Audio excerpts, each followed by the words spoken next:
Hey, Prime members, you can listen to Crime and Sports early and ad-free on Amazon Music. Download the app today. In the depths of an Atlanta forest, a clash between activists and authorities ends in tragedy. I'm Matthew Scher, and on my new podcast, We Came to the Forest, we expose the hidden truths behind a shootout that left one activist dead and countless lives forever changed. Binge all episodes of We Came to the Forest ad-free on Wondery Plus.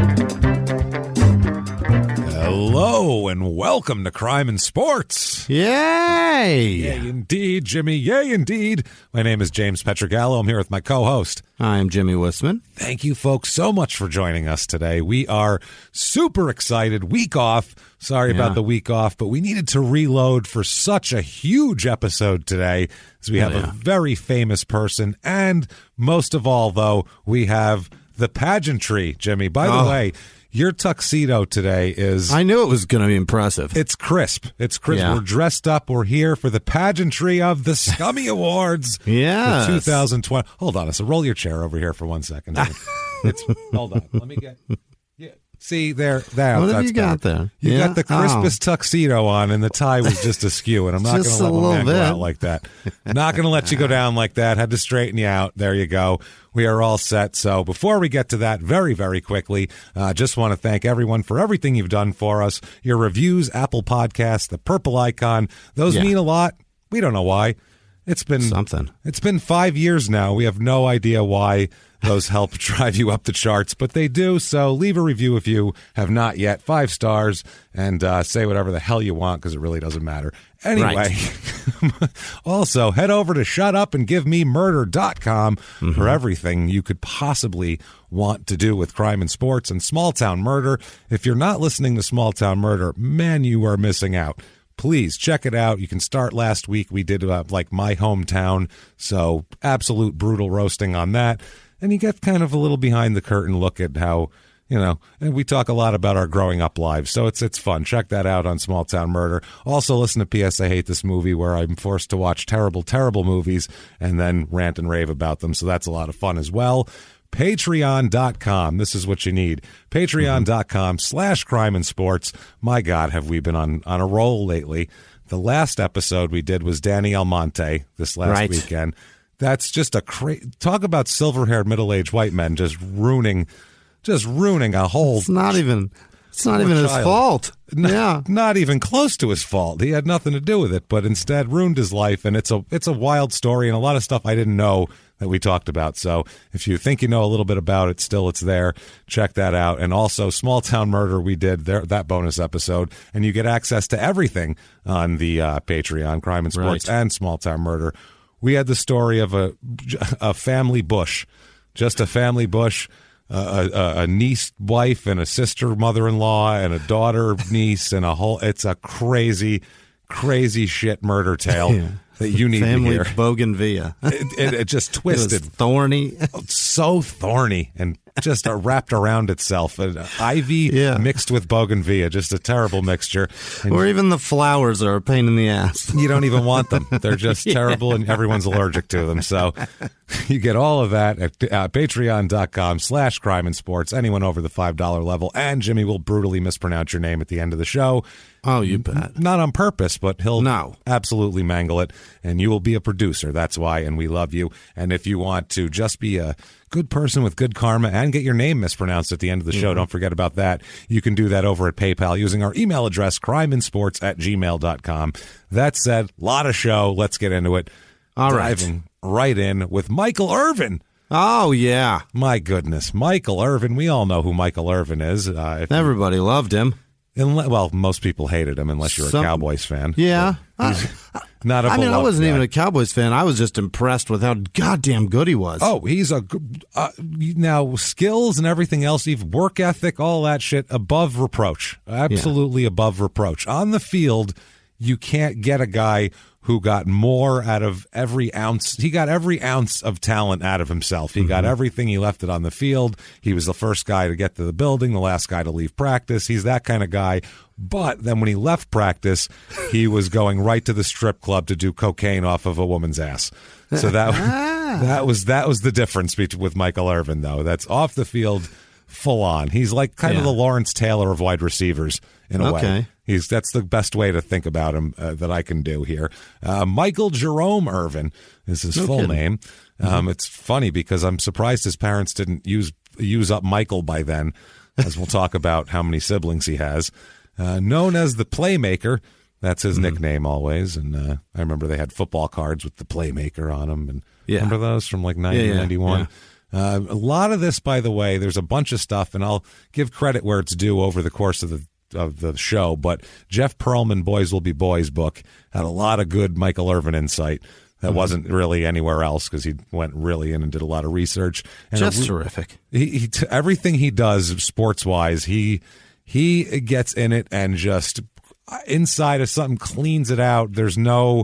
He really does. If he's doing a subject, he's doing it 100%. So anytime you see him in a book, if you're slightly interested in the subject, check it out because it's going to be thorough. And also Sports Illustrated, this article by a woman named Sally Jenkins was really, really good and insightful as well. So there's a lot of their stuff kind of spread out in here. And then I'll attribute as it goes. Now, Michael Irvin, let's start out with this guy here and find out a little bit. You know anything about his background, anything like that? He's from the South. Florida. Yeah. I don't know. No. Do you only know that because of his excitable religiosity, or a little bit of that mixed with his southern church dress style? That's what I mean. He dresses like Steve Harvey and acts like he's going to go preach a sermon. So that's like normally northern. He's got a very, very slight southern drawl. It's only a little bit, but it's Florida. and it comes out mostly when he's either excited or pissed off. It's neither. When he talks normally, he just sounds like a Compton gangster. You know what I mean? He's got just a smooth get your point across. He's not a Compton gangster sounding guy. He's got just like some I don't know. It's there's a swagger, an attitude. I get the "you're selling me insurance" vibe out of him when he's talking. Well, like he said, this is the best policy you're ever going to find. Like he's very excitable about it, but like a professional, like. Perhaps it's all the blue that he wears that really makes me feel that way. Maybe. He is a big fan of blue. I do know that. He wears it in fucking almost everything. Well, he's a cowboy, so I think that's where that is. He's used he doesn't to that. even wear cowboy's blue. It's just any shade of blue. Michael Irvin loves it. He does. It ties. He's big on the ties and different suit shades. And he is one of 17 children. Holy shit! 17, Jimmy. That's like, wow. I mean, if you have 17 kids, one of them's going to be a football player, right? One of them's going to be something. One of them somebody's going to make money at something. One of them's going to kill 3 people. One of them's going to. Someone's going to do everything. You just have a big focus group. That's just playing the odds. That's what I mean. 17. 17. Yeah, it's amazing. Not even adopted. The only thing surprising about it is he didn't grow up in a shoe. This is fucking crazy. He's the 15th of 17 children. My Christ, are Woody Allen and Mia Farrow his parents? No, then Brad Pitt and Angelina Jolie didn't. This isn't their brood either. So, his parents were Walter and Pearl are their names. They said that they wanted so many children they'd have to name the last one Waltina Pearl as a joke. They ran out of names. That's what they wanted to say. It was close. Yeah. Well, Walter had 2 from a previous marriage, and Pearl had 6 from a previous marriage, and then they had 9 together. My God. So Pearl had 15 kids. That woman spent like 12 years pregnant. Shit. That's holy fuck. Imagine having 15 kids. I mean, I've never had kids, but I know they get, I've heard anyway, they get easier to have as you've had them. Yeah. By 15, you don't even have to stop doing laundry. You're just you're doing shit. I'm washing the car. Hold on. Just ask somebody to cut the cord. Take this, will you? I got to finish up. I'm drying the roof off. Like you wouldn't even. Holy fuck. This is so fucking crazy, man. That's insane. They lived in Fort Lauderdale, very poor neighborhood. They're very poor, by the way. And to be honest with you, even if you do pretty well, if you have 17 kids, you're going to be poor. Yeah. That's like taking care of 4 families of 4. That's what that 4 families. I can't imagine. Yeah, so a family of 4 needs a certain income. Now you need that 4 times over. That's crazy time. That's nuts. And so they couldn't afford all these kids. Obviously, not enough food. There's only 2 bedrooms. Yeah. So, there's usually about 15 people living here with 2 bedrooms. As soon as you clean up breakfast from that many people, it's time to make lunch. Well, that's the one thing we got to talk about here, too, as a matter of fact. They had 2 bedrooms. Finally, Walter here, he closed in the porch and the garage to make extra bedrooms just because they had so many people. That's nothing else you can do. Oh, my. Pearl, Michael's mother, said, quote, he filled in every hole to make places to sleep. And Michael says he didn't sleep in a bed alone until he got to college. He never slept alone. And he said he always said his family, jokingly, he says his family violated the fire code quite a bit. Just, beds everywhere. Walter was a roofer by trade. So, oh, Jesus. Imagine roofing all day in the hot Florida sun and then coming home to 17 kids. No. That sounds like a fucking nightmare. Oh, my God. I don't know how Walter didn't slaughter everybody. Or Pearl, one of the 2. That's the most patient man on earth. No shit. So 6 days a week, he got up at 5 a.m., he worked till 7 p.m.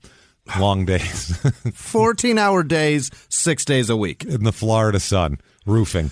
Oh, so my. James, when we went to Florida, I chartered a boat and went fishing. Yeah. It was 72 degrees that day. I got a sunburn that I still have sunspots on my face from.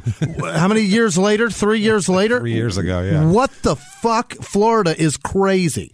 Florida, imagine that with the hot black roof tar, too. It's the worst. So 2 Sundays a month also, he would preach in Americus, Georgia, and Fort Myers, Florida. Sometimes he would get home at 4 a.m. from preaching and then have to go to work with no sleep. He'd pull in the driveway, get changed into his work clothes, and go right back out and roof for 14 hours. Then come home to 17 children. No. This is crazy. He wanted this. This is what he loved it. He was happy. They said he would get home from work, and on the way, he'd get out of the car, filthy and everything, and he would bend down and play like marbles with the kids until dinner time. He wouldn't even go in the house and take his shitty clothes off because he wanted to have some time with the kids. I'm like, wow, it's a good dude. No doubt. I'd be hiding in the nearest tree, bar. With anything that makes my brain forget things. Just to take myself out of this situation. Oh, my God. So he would do that. The neighbors called him the Rev. His mom also worked very hard, obviously, taking care of these kids in that house. That is not a small task at all. But it's a little bit harder for her. She can't work 14-hour days on the roof since her vagina was dragging behind her from having 42 children. So it's more difficult when every time you move, you have to scoop up your innards and move them along with you. It's different.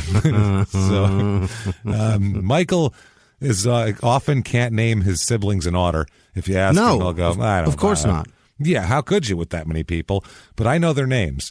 Yeah. We have Willie, Alice, Willie, 2 Willies in the first 3 kids. We forgot. Well, he had 2, so he had Willie with somebody else, and then he had Willie with her, too. That first Willie's got to feel replaced. I get another Willie. Fuck it. Poor, yeah, right? What am I, First Willie now? They got to call him First Willie, or and the other guy's New Willie. What's up, New Willie? Or Big Willie, Little Willie. Yeah. Walter Jr. came after that. Of course, there's a junior. Yeah. Ray, Sheila, Janet, Rosalind, twins, Vaughn and Don, Sharon, Laverne, Lisa, Patricia, Brenda, and Derek. My God. Those are all their kids. It is so many. And they're ranging, what is this, 28 years apart. They go the whole brood here. So it's pretty wild shit, man. That's crazy.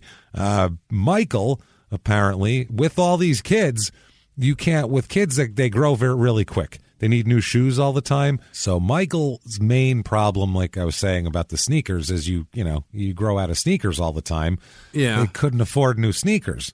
So the problem was, the solution, was Walter, the dad, would cut the toes off, the tops of the toes. What does that do? That makes it so they're not, let's say it's a size 10. Well, now it's not anymore. Now it's a size however the fuck long your foot grows because it's got no front of it.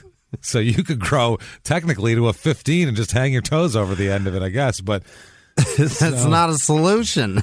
And apparently making your sneakers into sandals turned out to be the solution. Oh, my God. So Michael... Of all options, that's probably the better one rather than just trimming your kid's foot every 6 months.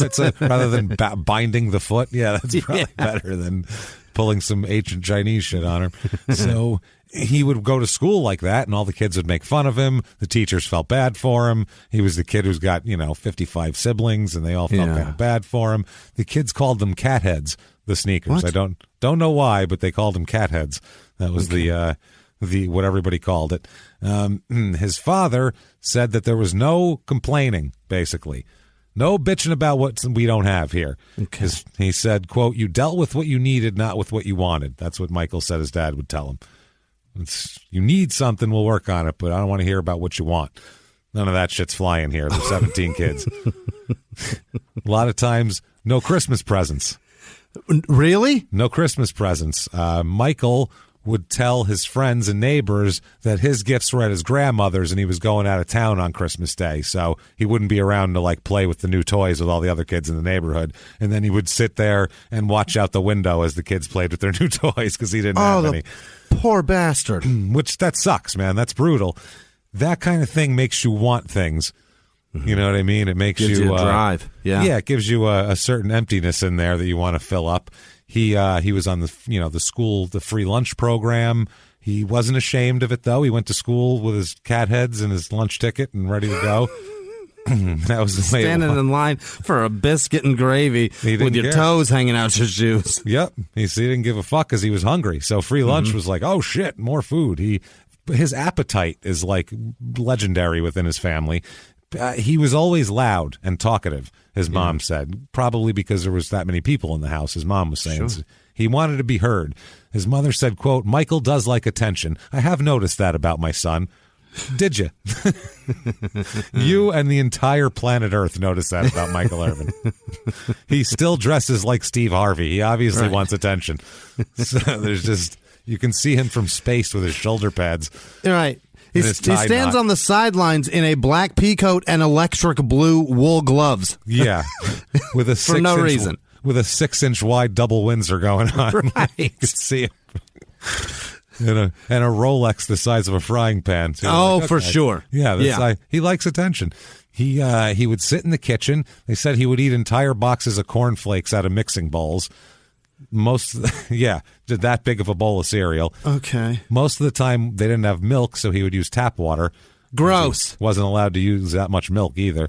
So then his siblings would find out he ate all the cornflakes and they'd beat the shit out of him. So that's the way it worked for him. But he'd do it anyway.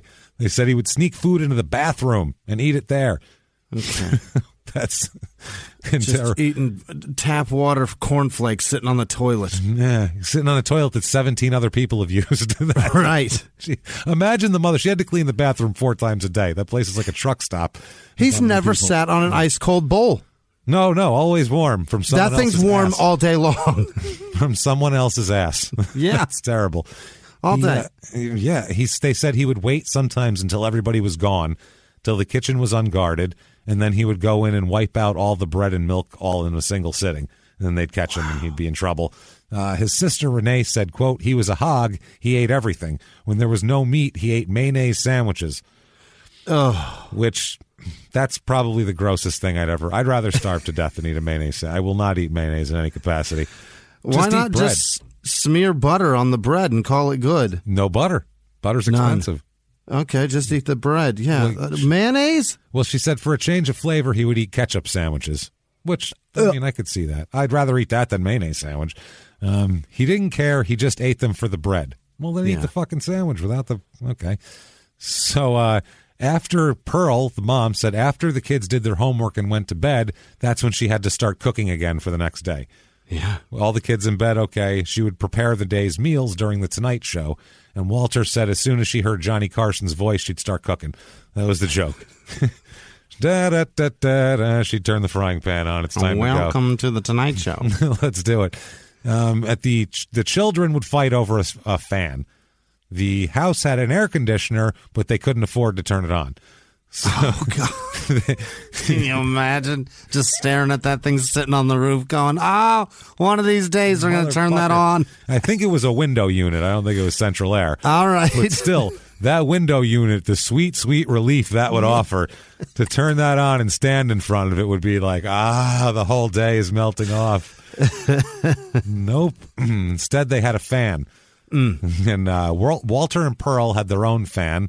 And and then the rest of the family had another fan to fight for. Yeah, that's how it worked. The girls usually got it, and then the boys would end up being all hot. And then since Michael was the youngest for a while and the most brazen, they would send him across the hall on a mission to steal the fan from his sisters. It's one of those box fans, right? You know what I'm talking about? It's not one of those ones that oscillates. No, we're talking a box fan. Everyone's got to kind of line up in front of. Right. Stack yourself and make sure to get like an amphitheater because you got to get higher. Otherwise, it'll get blocked. Like cell phone bars. You got to get the smallest up front and the biggest in the back. That's right. So the girls would then wake up and steal it back. And they said that was every night, back and forth all night long. The girls did chores, the boys did yard work. That's one advantage to having 17 children is that's a crew. Yeah. That's a work crew if you have that many kids. You can say, go out and build a fucking garage and they should be able to pull it off with that many people. Sure. Even with no talent or skills, they should be able to. There's enough of them to figure it out. Pretty solid, yeah. Fuck, man. Everybody gets two studs and lines them up. We should have a pretty good garage here in a couple hours. That's what I mean. So you know how it works. You know how buildings look. Go copy not so that. Bad. Yeah. That's all. So his father said Michael said his father would feel his biceps and he'd say, pretty soon you're going to be ready for the truck. And which is not, I don't think, a good thing. No. As soon as Michael could carry a bucket of wet roofing cement, he'd join his father at work on the weekends and during the summer. We're talking from 13 years old. Right. He would do this. Sweltering Florida heat. They'd, do all of this. His father took rent and food money out of his pay. He was, but he looked up to his dad. That's amazing, though. How do you? It was one box of cornflakes. Yeah. Minus. As the guy's robbing you every day. That's wild. He, I guess dad was like a hero to him. He said, of course. He said he was a strong man. He was strong-minded, and he looked up to him a lot.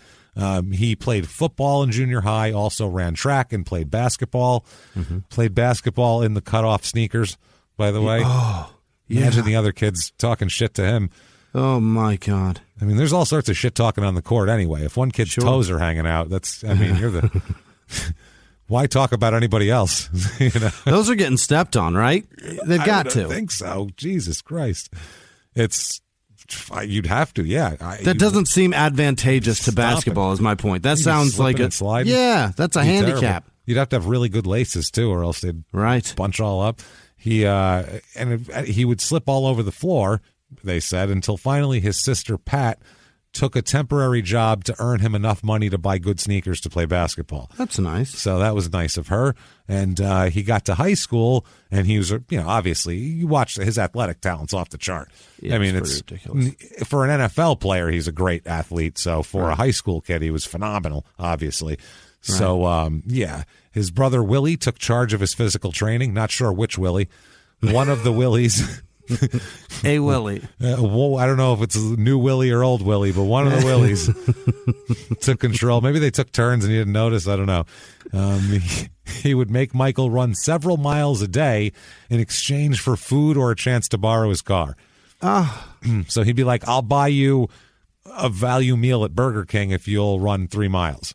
I'll buy you a Whopper, or you can borrow my car to take a girl out if you run 5 miles, like shit like that. That's how they would bribe Michael. It works, I guess. Yeah. So he would pick Michael up after practice and take him to Burger King, and tell his mother, you got to feed that boy. You got to give him steak. He needs protein. So, he's a growing guy. So he went to Piper High, and he's excelling at athletics, but he's still very poor, though. And I guess a lot of the kids here weren't poor. And he'd see these kids with cars and with all this shit that he wanted, and he was, he was jealous, basically. He wanted stuff. So he decided he said at one point he decided to just take things from people and just take shit. He doesn't confess anything specific, says he never got caught, but he said, quote, I was hanging with the wrong crowd, guys who had no goals, who were just fluttering. So that was that. Yeah. Just stealing from rich kids. Just taking shit. At the end of his sophomore year, he was suspended for disciplinary reasons, for which he said that he'll, quote, never tell anyone what happened, what occurred. I want to know so bad. Well, during his sophomore year, he was suspended for punching a female student in the face during a dispute. So that's what it's for. Right. No wonder why he doesn't want to tell. Yeah. I ain't telling nobody because a gangster never talks. Or a guy that punches chicks doesn't want to be held accountable for it. Or I punched a 10th grader in the face and she happened to be a chick, and that's really not cool for anybody. Just not okay. So Walter was mad at the school for suspending him, and he basically began scouting private schools, a place that will give, because in high school they'll do your tuition on scholarship just like college. Yeah, I had a friend that played hockey like that. He went to a fancy boarding school because he was good at hockey, so he got a big scholarship there. So it's pretty crazy that they do that. So. Anyway, he ends up at St. Thomas Aquinas. Aquinas? What is it? Mm-hmm. It's some Catholic thing. I don't know. Yeah, it's Aquinas. You've spent more time in the Catholic Church than I have. So there's actually a St. Thomas Aquinas here. That's a lot. I know there's a lot of schools. I'm sure there's one in every fucking big city. Yeah. If there's one in Fort Lauderdale, there's one everywhere. Yeah. It's just named after St. Thomas. That's all it is. No shit. Chris Everett went there, the tennis player. No kidding. Yeah, there's a list of people, NFL players, that went here, like Nick Bosa, who's currently in the NFL, went there.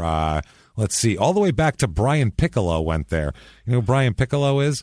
I do know the name. The Bears running back who died in like his second or third year. And I was going to say it was a tragic thing. Brian's Song. That's what it is. It's about Brian Piccolo. He went here. So all the way back, it's been athletics big time since the 60s.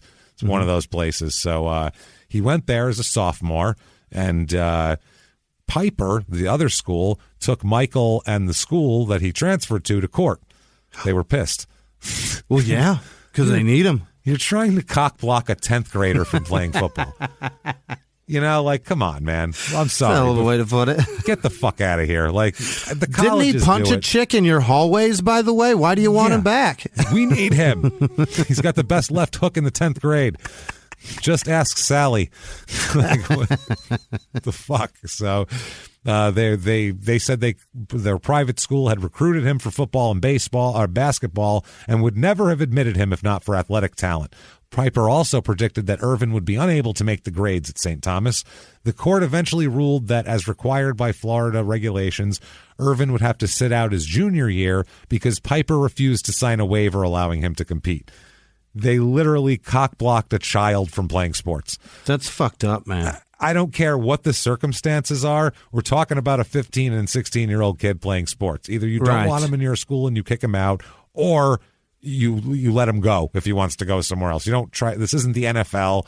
Yeah. I hate when they try to. That's so pathetic. Adults trying to make their reputations off of children. It's just some sorry ass shit, man. And then the other school too is kind of scummy too for just poaching the best athletes from other schools. That's creepy too. That's what the whole goddamn situation is fucked. He's not even Catholic, for Christ's sake.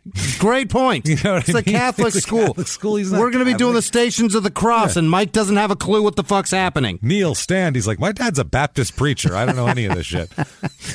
I don't know anything. I haven't been threatened with hellfire quite enough today. I got to be honest with you. I could use a little more of that. Just a little bit more of that. It's a little weird. So during high school, I think in his junior year, his dad dies of cancer. Oh, no. So this is a crushing thing to him and to the family. Yeah. Because there's some more kids left over. There's a lot of people to support and a lot of he's a huge cog in the family. He does everything. So Michael says, yeah, the cancer was the cause of death, but, quote, the work killed him. Mm-hmm. He said all those years of work bore him down.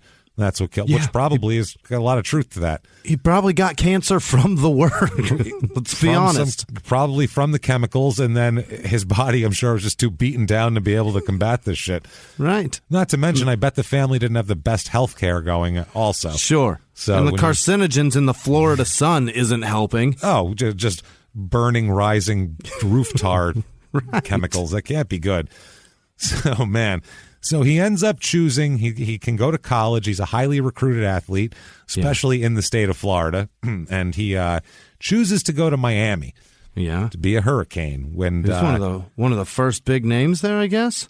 Kind of, yeah. He's this is when Miami's trying to reconstitute their program and make a big comeback, and Jimmie Johnson comes in as the coach. Okay. And Michael Irvin's his kind of guy. He's his kind of guy. Jimmie Johnson wants guys that'll die on the field. That's his kind of guy. He doesn't want anybody who doesn't take it way overly seriously. He wants everyone to take it as seriously as the head coach does, which is impossible. But Michael Irvin does. So he loves him. Jimmie Johnson said, quote, he's fought for food his whole life. Yeah, that's a great way to put it. That is a guy that you want on your team. A man that has literally had to fight for scraps of bread. Everything from food and from there. Like, that's not even that's a comfortable thing, just a meal. Yeah. He's in the bathroom cramming cornflakes. And tap water. With tap water. So he said that one of Johnson's first days in Miami when he got there was the fall of '84. And this is one of his first run-ins with Michael Irvin. There was a fight in the cafeteria between Irvin, who hadn't even played for the fucking team yet. He was a red-shirted freshman at the time, or a freshman that just hadn't played yet. And he ends up fighting a 245-pound senior offensive lineman in the cafeteria. So Johnson assumed after he saw the melee and heard that it was them fighting that, he was probably going to have to clean Irvin up off the floor. Right. He's a skinny little shit back then. And instead, it turned out that Irvin was the one that started it and punched him in the face. He attacked Moore and punched him, and it seemed like Moore had tried to cut in front of Irvin in the food line, and Irvin wasn't having it, and he socked him in the fucking face.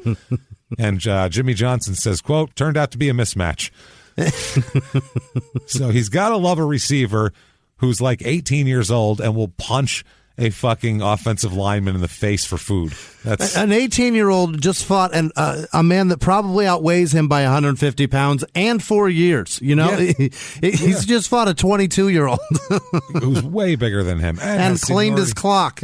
Yeah, and he has no I'm a freshman, I gotta defer to the senior. None of that. There was protein on that lunch line that day. Yeah. So keep that in mind. He's like, there's meat. Is that a chicken cutlet? I will punch a motherfucker. Get out of my way. Swear to God. I will stab the biggest motherfucker in here. I will fight for roast beef. Don't try me. Don't even try me. So keep in mind that Michael Irvin, in his mind here, so this is his doctrine is that seniority doesn't mean shit when on lines, okay? Yeah. That's the way he takes it. So just remember that in your brain. He was hip-hop's biggest mogul, the man who redefined fame, fortune, and the music industry. The first male rapper to be honored on the Hollywood Walk of Fame, Sean Diddy Combs. Diddy built an empire and lived a life most people only dream about. Everybody know ain't no party like a Diddy party, so. Yeah, that's what's up. But just as quickly as his empire rose, it came crashing down. Today I'm announcing the unsealing of a 3-count indictment, charging Sean Combs with racketeering conspiracy, sex trafficking, interstate transportation for prostitution. I was up. I hit rock bottom, but I made no excuses. I'm disgusted. I'm so sorry. Until you're wearing an orange jumpsuit, it's not real. Now it's real. From his meteoric rise to his shocking fall from grace, from law and crime, this is the rise and fall of Diddy. Listen to the rise and fall of Diddy exclusively with Wondery Plus. In the 1980s, a rosé swept the country. Hey, Mike, I really like this White Zinfandel. Well, good. Now put it down. I'm going to try another one. White Zin became America's top-selling wine. But most don't know that this sweet drink has a sour history. What began in 1986 with counterfeit bottles. A big fraud, a multi-million-dollar fraud. Sent investigators chasing one of the most powerful families in the business, the Licciardis. But the closer the feds got to them, the more dangerous things became. It's a story of deceit. At the time, I was paranoid. Threats. You touch my kids, I will kill you. And murder. With a .22 caliber bullet to the head. What started with a scheme to mislabel wine spilled into a blood-soaked battle for succession. Welcome to Bloodvines. You can binge listen to Bloodvines exclusively and ad-free on Wondery Plus. Join Wondery Plus in the Wondery app, Apple Podcasts, or Spotify. Yeah. Later. Okay. So 1985, the first year he plays football here for the Hurricanes. They're 10-2 that year. They go to the Sugar Bowl and play Tennessee and lose 35-7. So, well, but still respectable. It's still they're number 9 overall. They finish in the country. So you're top 10. That's pretty good. Yeah. Can't sneeze at that shit. This is a team that has Alonzo Highsmith, Vinny Testaverde is the quarterback. Okay. Yeah. So a lot of big names that'll go into the NFL later on. Brett Perryman, Jeff Fiegel's the punter who was there forever, Brian Blades. Who else here? There's a shitload of people on this team. Let's just Perryman, lineman for the Bears? Which one? Perryman? Yeah. Brett Perryman, wasn't he a defensive back for the Lions? Was he? I thought don't know. so. I'm not sure. No, yeah. I don't know what the hell he was, to be honest with you. So who knows? I think he was a receiver. Doesn't matter. Maybe. Really? I think there's a couple of Perrymans, too. I'll bet you're right. I think Perryman's a common one here. I think we're probably all right. Yeah. I think we're right and then right again. So Michael that year plays in 11 games, catches 46 passes, which is a shitload for college, and 840 yards, 9 touchdowns, and averages 18.3 a catch. So that's as a freshman, or sophomore, I guess. Okay, the next year. Yeah, the freshman. Yeah, so that's great. That's fucking impressive. And they said right away, his first day in Miami, they said he was sitting on the side watching. This is before he was even involved yet. And they said, what are you doing? He goes, I'm just seeing whose job I'm going to take. Aha. Very cocky from yeah. day one. 86 Hurricanes, they go 11-1 this year. Pretty impressive. They go all the way to the Fiesta Bowl and lose to Penn State 14-10. That's their only loss, and that was the national championship game. Wow. So they finished second in the nation that year. So just missed it. That close. Yeah. Still though, they're making their presence known. And if you've seen any of the 30 for 30, the U documentary, I don't even want to get into it because we could do a whole show just on the U. And that'd be a good bonus episode, honestly. Yeah. So we won't get into the whole thing, but this is a whole culture down there that they're putting on, this winning culture, a certain brashness, a certain style of play, the whole deal. It's a thing. The Rock is on this team. You know what I mean? Shit. So I think 87 is when he gets here. So it's even him. Everybody gets into this. That's where that fanny pack came from. He had too much swagger to hold in his hands. He needed to carry it in the fucking bag. He had to carry it in a bag. So Michael has 53 catches for 868 yards and 11 touchdowns this year. Again, he's amazing. This year also, he must have some game, by the way. We'll find out later. He definitely does. But he meets his future wife, Sandy, who is a Dolphins cheerleader, by the way. In the NFL. Yeah, she's not some chick who lives with her parents or whatever. Right. I mean, she might, but she's a Dolphins cheerleader. She's out there. Yeah. To people see her. And he meets her while online at McDonald's. That's some game. That's game if you can. That's impressive. You can pick up a pro football cheerleader on a McDonald's line. That's wild. You got to have some. I guess anybody in a McDonald's line at that point, no matter how successful you are in life, you are gettable. You're definitely, you are certainly available, and I will catch you. I will snare you. When you order a number 2, that opens you right up to the public. I think that's how it goes. So, 1987, the Hurricanes go 12-0. So undefeated. They go to the Orange Bowl and beat Oklahoma 20-14. And this was was this the Bosworth, Oklahoma team, I believe, I want to say? What year? 88? 87. It's possible, I guess. I want to say it was. So either way, they beat Oklahoma here, and they win the national championship, first in the AP poll. Wow. So it's a huge deal. Michael catches 44 balls for 715 yards and 6 touchdowns.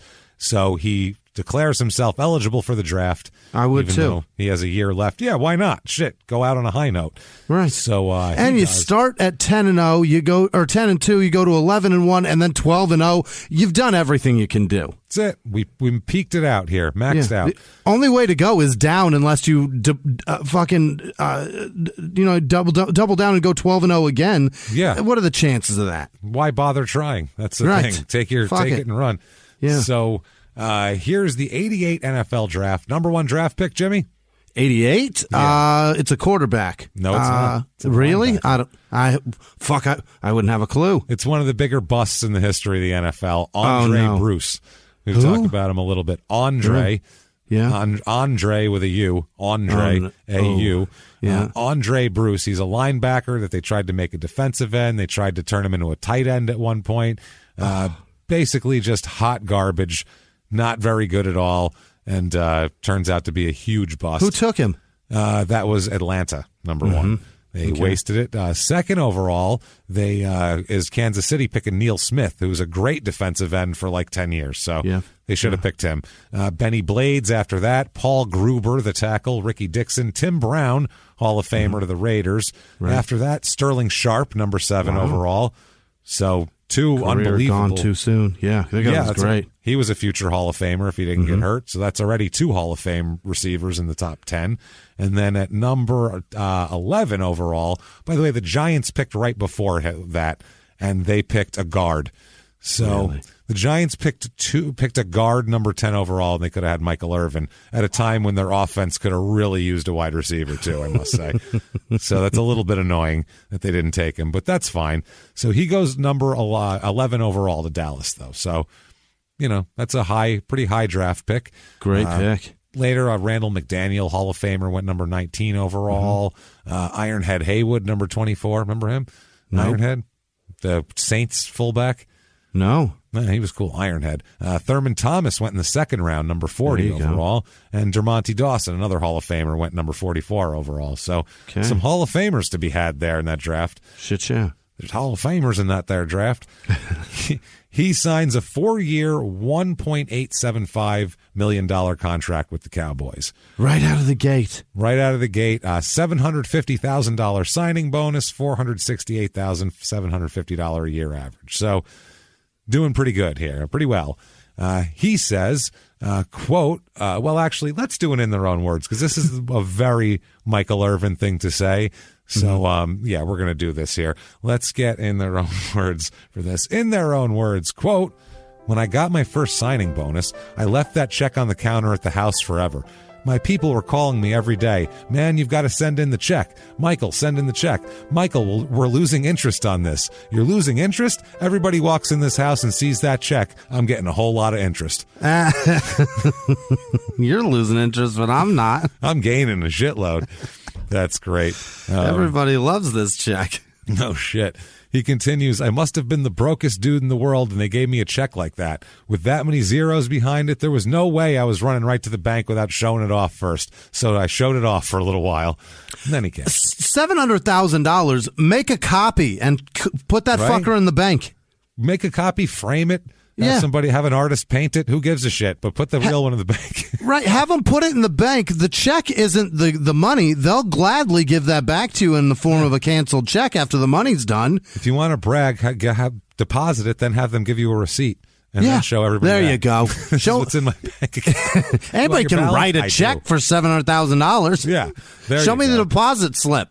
That's what I'm talking about. So first thing he does with this money is he buys a house for his mom. Mm-hmm. That's what he does. Because if anyone deserves a house, it's Pearl, I think, at this point. Probably, yeah. So he buys Pearl a 4-bedroom house with a pool and a nice brand new Fort Lauderdale development. He also gave her a credit card. She didn't know what to do with the credit card because she never had one. She said, quote, "What can I use it for?" And he said, "To buy things." Fucking everything, Ma. She didn't know how it worked. Like, what do you do with this? So he bought his mother Pearl. It's a $185,000 house in Plantation, Florida, which $185,000 house in 1988 in Florida is a fucking nice house. Yeah. A real nice house, because Florida still, you could still get a decent house for $185,000 in Florida. Yeah, so, you're probably right. Like a decent, yeah, that's true. So during their house hunt, they went to several houses. At one point, they surprised as there was somebody had their house for sale, and rather than going through the normal channels of calling a real estate agent and going there, they just stopped in front of the house, knocked on the door, and asked if she would be willing to sell the house right now, cash money, as is, with every piece of furniture, everything down to the silverware. I get those phone calls too. Get your clothes and walk out, basically, and I'll give you cash. Leave your life behind. I want pictures of your grandkids. Though. This isn't a scam on your phone. Somebody talking about, I bought a house down the street. I'm really interested in yours. Cash offer right now. This is. Can you imagine her, like, or him, whoever, calling your spouse, like, if they're out of the house, like, oh my God, they're at the office or something. Yeah. I don't know. Steve Harvey came over and he wants to buy our house and everything in it. He made me stop mowing. He said, just quit mowing the lawn. I'll take care of the rest. He said, leave the cut grass in the bag. He wanted that. He'll even empty it. Don't even empty it. He wants everything. Pictures of the kids. Yeah. Drawings they made in kindergarten. He said, leave it on the fridge. He wants your world's best dad mug. How about that? He does. Just leave it. Wants it. And he wants the kid to give it to him, which is weird. He wants our kid to give it to him. On signing day. He's the best dad now. That's what he said.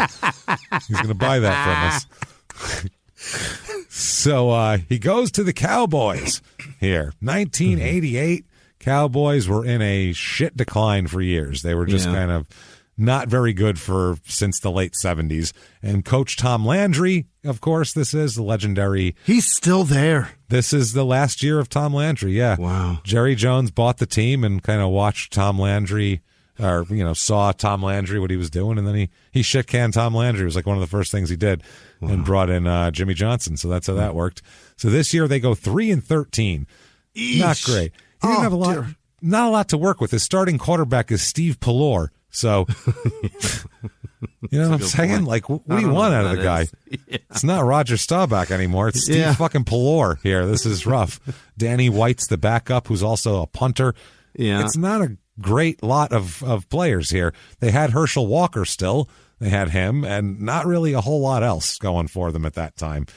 The 3-13, that tells you that. Michael Irvin on the team. Michael here, he plays in 14 games, 32 receptions, 654 yards, and 5 touchdowns. Okay, not that terrific. Kelvin Edwards, who is another receiver, he said that when Michael first came to the league, he dropped a ton of passes. I wasn't impressed. Oh, he was dropping balls. Yeah, so that was the general thought in the whole team was, not real impressed with this rookie who talks a lot of shit. Yeah, but when you've got a Blue Bear throwing you balls, it's not easy to catch those. Blue Bear. Steve Pallor, Blue Bear. If your quarterback sounds French, look for another quarterback. Not going to work. So 1989, they go 1-15. This was the very dregs. First year of Jimmie Johnson. They stripped out everything basically to start over again. This was when they traded Herschel Walker for like a shitload of picks from Minnesota, who ended up becoming, Emmitt Smith and every other piece of that puzzle, shitloads offensive linemen. Wow. This was when they did that. They had to sacrifice 89 basically. They went 1-15.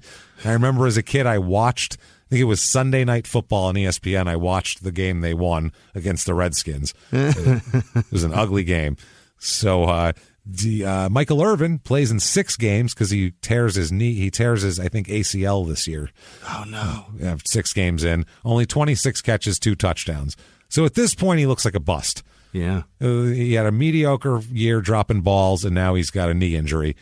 But he's talked a lot of shit. That's basically all he's done. So April 10th, 1990, and this is all from the Dallas Observer because they did a really in-depth reporting on this. He is sued by a woman for paternity. Oh. This is his first incident here. He's not married to his wife Sandy yet. Okay. They'll get married soon after this. But things aren't going well. You got to get married, as you know. All right. So paternity suit filed against him 6 weeks earlier. This is a 25-year-old woman named Felicia Paulette Walker. She gave birth to his daughter, Maisha, who she said, whom he had absolutely no intention of supporting. In fact, after hiring a top-notch lawyer in Dallas, the law firm of Aiken, Gump, Strauss, Hauer, and Feld. Wow, they had about 4 more years of that glory. No one's hired anyone with Gump in the title. Pretty quick. It's time to make that guy just a shadow investor. Hi, Bob Gump. I'm going to represent you. No, you're not. No, you're not. Matter of fact. Nope. I've seen your brother Forrest's movie. You can fuck right off, sir. No, I don't think so. He and by the way, I think your brother's got all the luck. I'm not taking my chances with you. Yeah, how much luck can be in one family? Right. Hey, Michael, we're gonna lose this. How are the other 16 siblings doing? Well, no, I don't think so. Not all of them are playing in the NFL. So they flatly deny paternity. He filed a thing in court on June 8th, 1990, saying they filed a thing saying that he was the father. 2 weeks later, he married Sandy in Florida. So then the blood test comes back in the lawsuit. It drags on for 2 years, this whole lawsuit for paternity. It eventually resulted in a court-ordered $210,000 trust fund for the girl. It is his. It is his. Yeah, the blood test came up. It's Michael Irvin's. You are the father. Maury told him. Yeah. And that was that. Maisha receives $1,250 a month in interest payments from her trust, which will vest in her name one day before she turns 18 years old. Then she can have it.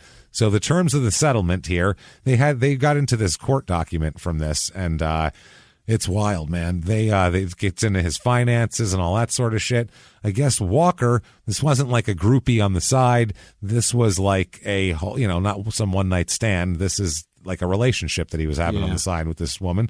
They said that in the court documents, the parents of the child are separated, and they stayed in contact while she was pregnant with the child. So he was acting like it was his while she was pregnant. He knew the whole time.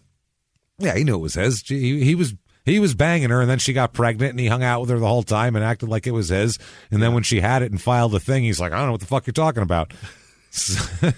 It was interesting. A series of questions that Irvin's lawyers wanted answered for the lawsuit. Walker was asked if Irvin had ever physically or psychologically abused her or her daughter. And they said at one point during the pregnancy, Walker requested that Irvin provide funds in order so that she could purchase groceries. Irvin cursed at her and refused, and then he's publicly insulted and humiliated her, calling her profane names, such as calling her a bitch in the mall in the presence of other people. He called her a bitch at the mall. He called a pregnant woman a bitch at the mall. Yeah, it's tough for name calling with that baby bump. Just standing in front of a Sbarro. It's tough to justify that. Screaming at some poor pregnant woman outside of a Chess King. That's not okay. You bitch. In 1988. You bitch! I said Mrs. Fields, motherfucker. Walk your fat ass down to Wetzel's. I want this bullshit. It's some bullshit. Annie ain't. Annie Ann's is garbage. I ain't eating this Annie Ann shit. He said occasional and continually demonstrated total disregard and disrespect for Walker. Irvin has on several occasions since then called her on the phone and cursed at her. He just calls her up and he's like, you bitch, and then hangs up, I guess. I don't know. Still fat, bitch? Yeah, that's right. Lose that baby weight. Click. He's being abusive. Now, she's not like his normal kind of side piece either. His normal side chick is a stripper, an escort. He likes like adult entertainment type women. Yeah. She's like a healthcare. She's like a nurse. Oh, that's God. Totally different. Candy striper? Yeah, fuck, she attended Bishop College for a year, and then she got pregnant with his child and was working as a medical assistant for Dallas County's Mental Health and Mental Retardation Center. Their words, not mine. She's noble as fuck. Yeah, and taking nursing classes at El Centro Community College. I knew there was nursing in there somewhere. Mm-hmm. She was making $17,000 a year at that point. And So anyway, court records show in March 1991, she was terminated from her job at the center, for which she'd worked for 3.5 years, quote, due to excessive absences for child surgery and illness. So what? She lost her job because the kid was sick. Maisha apparently suffered chronic ear infections and finally had tubes implanted in her ears. Yeah. Which my son had that too. Yeah, mine did too. Terrible, awful pain. They scream. Yeah. You have to take them to the doctor all the time. So a procedure that was performed there, and that was performed right when she lost her job.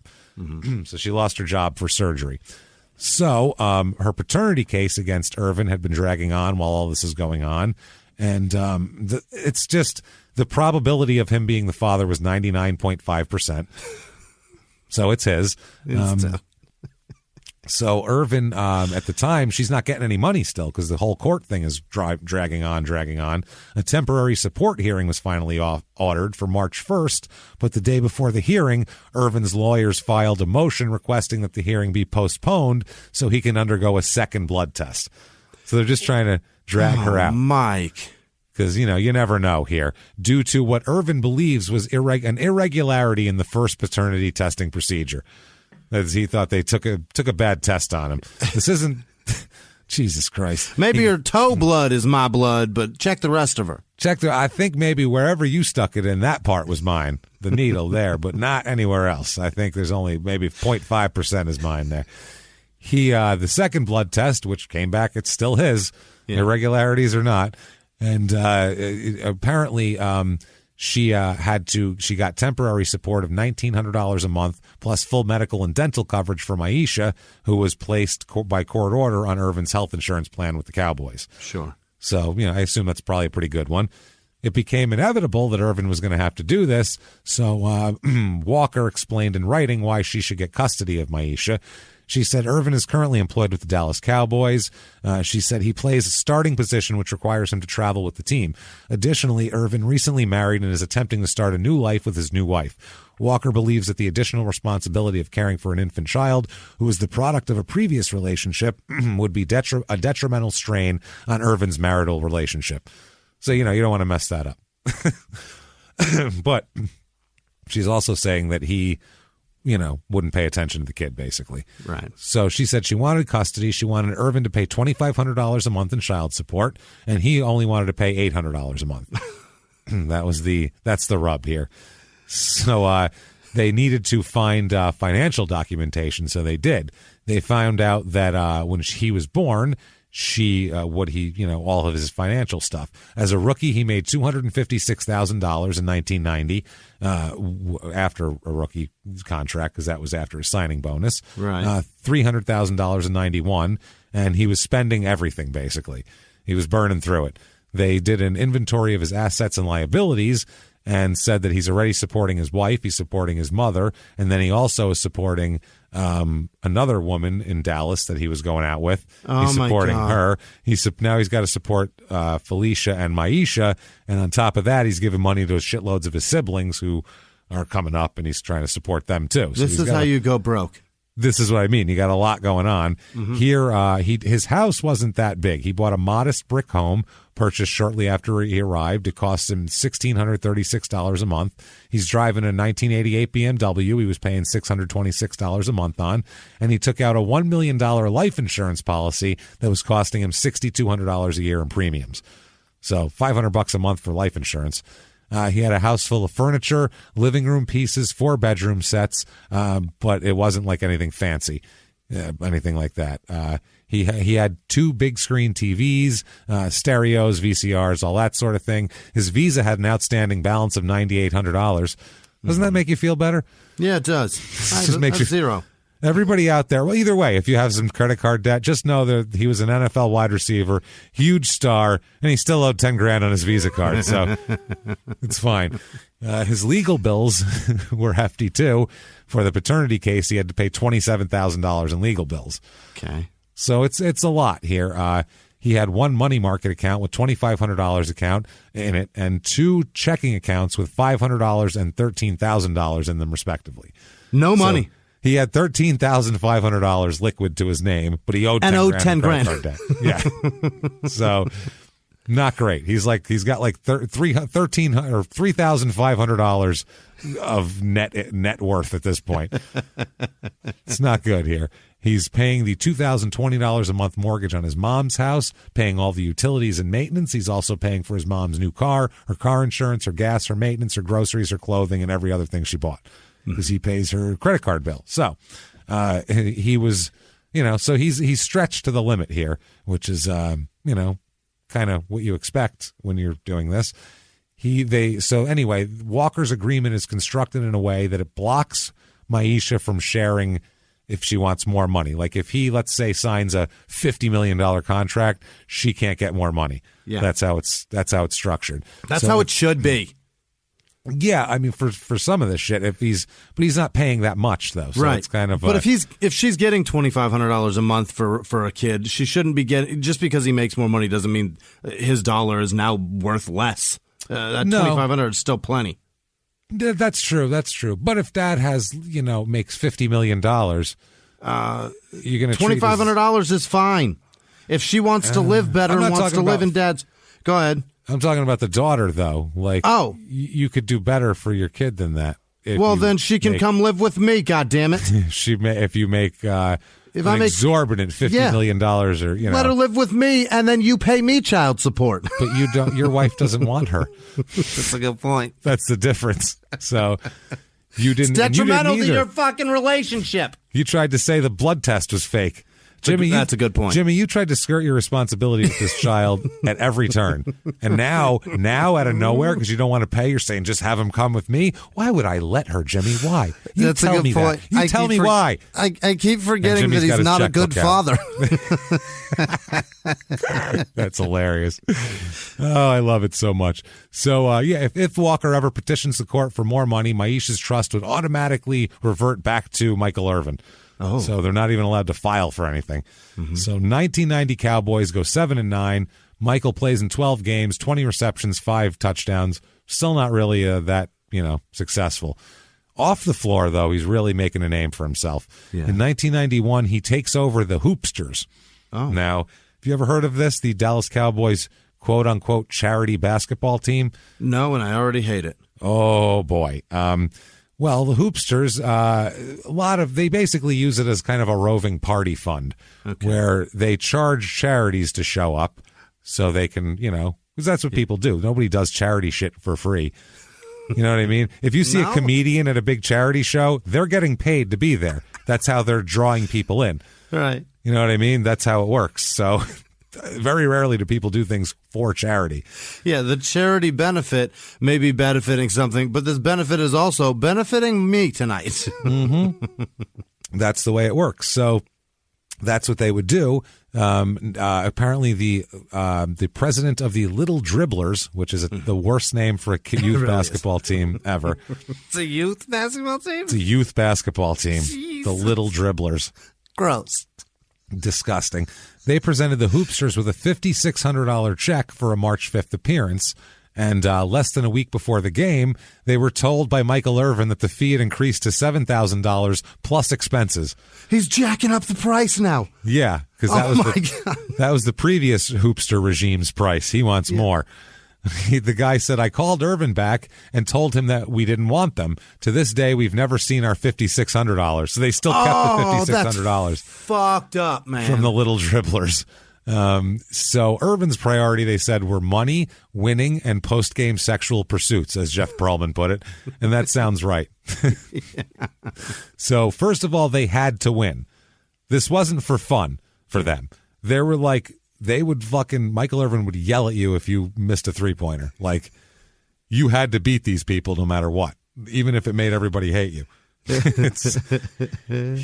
One time, he got so mad at a foul call that the unpaid volunteer referee, it's a charity game, named Willie Summerling, he yelled obscenities at him, and when Summerling ordered him to relax, Michael punched him in the mouth, breaking his dental plate. Oh, my God. Yeah, charity basketball game.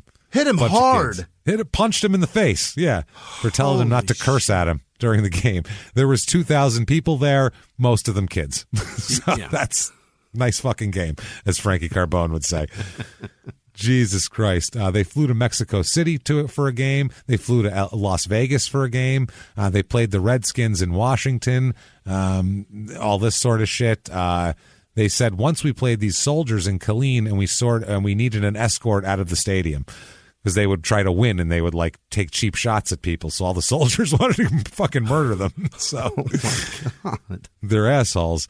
So apparently, the whole point of it was to hang out, to travel there, the partying around it.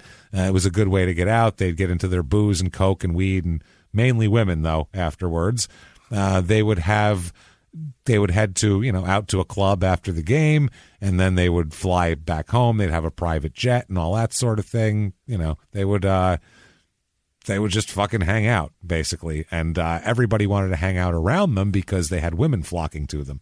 Awesome. Yeah. So they said, quote, one guy said here, it didn't matter if you were a dope dealer, a Channel 5 TV reporter, or a judge on the U.S. District Court. You weren't getting the women the Cowboys were getting. That was Nate Newton talking that shit. He said, he said if the women were attractive, maybe you could spend a night. Sometimes they'd get the really hot ones on the private airplane with them. They said they really, really liked, though, if they could get multiple women to put on a show for them. That was their main thing that they liked. Which, based on our bonus episode about the Minnesota Vikings party boat, that seems to be an NFL favorite. Yeah, it really is. They really want to watch a girl go down on another girl. They love that. Yeah, they're into their favorite. That. So the plane rides were crazy. They had a private plane, and they said that once they got women who would put on a show, one guy here who was kind of a team, he worked for the team, and he turned out to be kind of Michael Irvin's right-hand man, wingman type of thing here. Yeah. Head cover-up guy.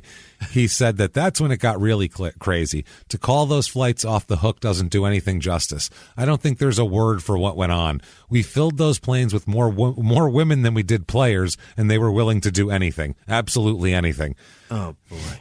He said once they got up there, Alvin Harper, they nicknamed him Freaky Harp because he would do weird, freaky shit with the women. Yeah. He was married, of course, to his high school sweetheart, but they said he just basically doled out dick anywhere he could.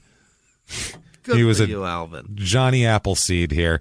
They said he was going off. They said he one time was banned from the Men's Club of Dallas, which is a strip club. Uh-huh. To be a Dallas Cowboy and get banned from this place is impressive. Like, very impressive. What do you have to do to get banned from it? I would like to know. You have to have sex in a phone booth on the premises. Oh, my God. And be caught doing it and get booted out. That is so gross. Yeah. I mean, and that can't be your first thing either. No. I'm sure that was like, you know what? This is enough now. How many times can we catch you in the phone booth? Is that even, why would you even do that? It's not, that's more getting attention than it is hiding. You know what I mean? Yeah. That's how horny he is. Wow. Like, he's really into it. Apparently, when he was a rookie, Alvin Harper, Michael Irvin told him, quote, I catch the balls here, I get my share, and you get the rest. So he was like, know your fucking place, basically. And it's not the number one guy. 1991, Cowboys go 11-5. They actually go to the playoffs that year. Yeah. They beat the Bears 17-13 in the first round, and then lose 38-6 to the Lions in the second round. But no you didn't kidding. remember that. And the Lions got stomped by the Redskins, I think, after that. So this year, though, Michael Irvin is an all-pro, first-team all-pro, and a Pro Bowler. Yeah. So this is where he comes out of his shell, starts all 16 games, catches 93 balls for 1,523 yards. This is when Troy Aikman started hitting his groove a little bit, so it helped.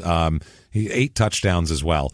Now, this is also, he became kind of the official party captain of the team. This was his role. They would say to become a real Cowboy once you got on the team, basically you had to go out and run with Michael Irvin's son, or else you were like not a social Cowboy. You were a pariah. Basically, he would. He deemed it his duty to welcome people to the fold, the new guys. He said that they go to the bar. All the drinks were on him. At strip clubs, he would unroll a big wad of bills and dished them out to all the, people to throw at the strippers. He did all that kind of shit. He paid for everything. Then he would stay out late and all that sort of shit. And then the next day, he would fuck with them about being messed up in practice. When they're throwing up, he'd be like, "What's wrong with you? Well, you can't. Well, look at you. You can't even hold your water down. Well, look at this pussy, blah, blah, blah." Have you ever gotten a message out of the blue? Maybe you ignore them. Or maybe you end up in conversation. Maybe they tell you about an amazing offer. I can really show you how to make some money. And maybe that gets you into a lot of trouble. But this isn't a story about people like you, the people receiving these messages. This is a story about the people behind the messages, on the other end of the line. Thousands of them, working in a microcity built for scammers. From Wondery, the makers of Dr. Death and Kill List, comes Scam Factory, a new series about survival at the expense of others. Follow Scam Factory on the Wondery app or wherever you get your podcasts. You can listen to Scam Factory early and ad-free right now by joining Wondery Plus in the Wondery app or on Apple Podcasts. Behind the closed doors of government offices and military compounds, there are hidden stories and buried secrets from the darkest corners of history. From covert experiments pushing the boundaries of science to operations so secretive they were barely whispered about. Each week, on Redacted, Declassified Mysteries, we pull back the curtain on these hidden histories. 100% true and verifiable stories that expose the shadowy underbelly of power. Consider Operation Paperclip, where former Nazi scientists were brought to America after World War II, not as prisoners, but as assets to advance U.S. intelligence during the Cold War. These aren't just old conspiracy theories. They're thoroughly investigated accounts that reveal the uncomfortable truths still shaping our world today. The stories are real. The secrets are shocking. Follow Redacted, Declassified Mysteries on the Wondery app or wherever you get your podcasts. You can listen to Redacted early and ad-free right now on Wondery Plus. Because he was like Ric Flair. He could party till fucking 6 in the morning and then show up at 8 at practice and run around all day. Wow. And be fine. He's the Ric Flair of football, this guy. It's interesting. That's the best way to put it, is I could picture him in a robe exposing his dick to people. Couldn't you? Yeah, with a little powder on his nostril. Yeah, absolutely. Going, woo! Look at it. Yeah. So he said this Anthony Montoya, who's the team employee who ran errands for Irvin, he said, "I was Mike's right-hand man when it came to picking up women. We'd have a practice, then we'd go straight to the titty bar, the limo driver, Michael, and myself. Michael would pick out who he wanted, then tell me what time to come back and pick him up." That's what he would do. Get her for me and then come back and get us at this time. This isn't what? This isn't like a drive-through where you're looking at the menu. Apparently, if you're on the Dallas Cowboys, it is. Wow. Basically, like a drive-through where you're looking at the menu. And they did it. The guy said, happened hundreds of times. That was the routine.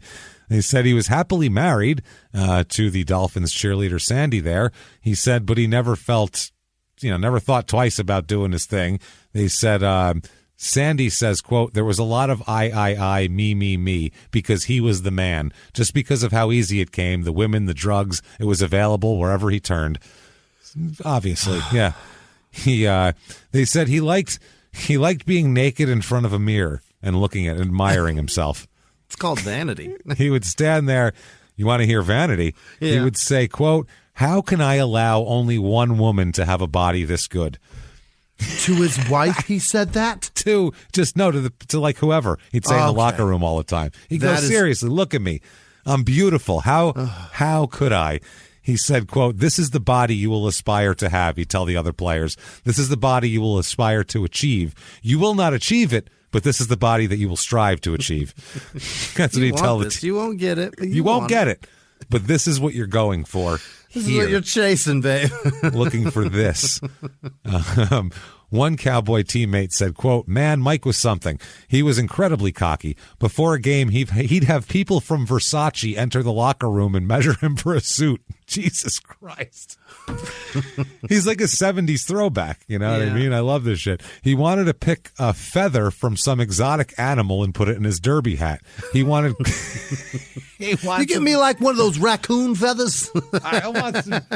No, get me like some extinct, like a dodo bird. I want some extinct shit. I want nobody else to have my feather. Yeah. An extinct feather. Give me that shit. Like I want you to find me feather. a feather on an alligator and put that shit in my hat. That's what I want. He wanted crocodile shoes with the tongue raised. Yeah. That sort of shit. It's flashy. Mostly they said it was the women. He said Mike literally had a swarm of women at his beck and call in every NFL city. And I'm not talking about 8s or 9s. These girls were 12s. So he was just... Yeah. Yeah, he wasn't Sick, Tiger Woods in women. it. Yeah. Yeah. He was picking the ones he wanted out. It's they said that Irvin was like a god to the younger players. You know, he would take them out, buy them dinner, point to a girl at the bar and say, quote, "I'm going to give her to you." Some stranger. You don't own what? You don't have or own her. But they said moments later, Irvin would be whispering in her ear, you know, blah, blah, blah, talking to her. Next thing you know, he'd be touching her on the back, on the arm. Eventually, he'd nod toward the teammate, and that was that.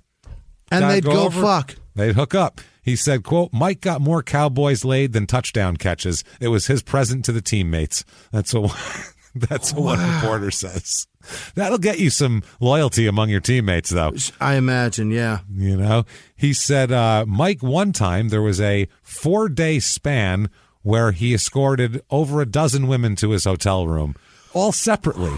These aren't like 4 at a time. These are all separately. Yeah. Who wants That's 4 that? women a day? Do you want to be with 4 different women a day? No. That sounds awful. That sounds fucking awful. I'm sorry. That feels like I'm going to disappoint at least 11 women. That's what I mean. That sounds like a lot of shit to fuck up with. That's a lot of women that are not going to come right now. Imagine the different kind of game. Like you're saying something and she's like not going for it. And you're like, "Oh yeah, that was the last one. My bad. Fuck. Which one are you again?" Listen, Cheryl. Yeah, you're the one with the 2 kids. Teresa. That's right. Yeah. No, I hope your son passes math. Is that what he's having trouble in? I don't remember. I have sex with a lot of women, okay? I don't remember all of your problems. Just put this in your mouth. Jesus Christ. Wow. So through all that, though, he didn't get caught by his wife doing this. He's caught now, right? Well, I mean, eventually, but the Anthony Montoya guy said, "The one thing I feel guilty about is helping Mike lie so many times to Sandy. He cheated on her nonstop, and we always had to make sure she never found out. It hurt me because she deserved better. I'm sure it was very hurtful to him." Very, very hurtful. It hurt so bad, I had to do it again tomorrow. As he did 3 strippers at a time. He's like, "This is hurtful to me, Mike. I'm going to have to lie to your wife about this, and it's very hurtful."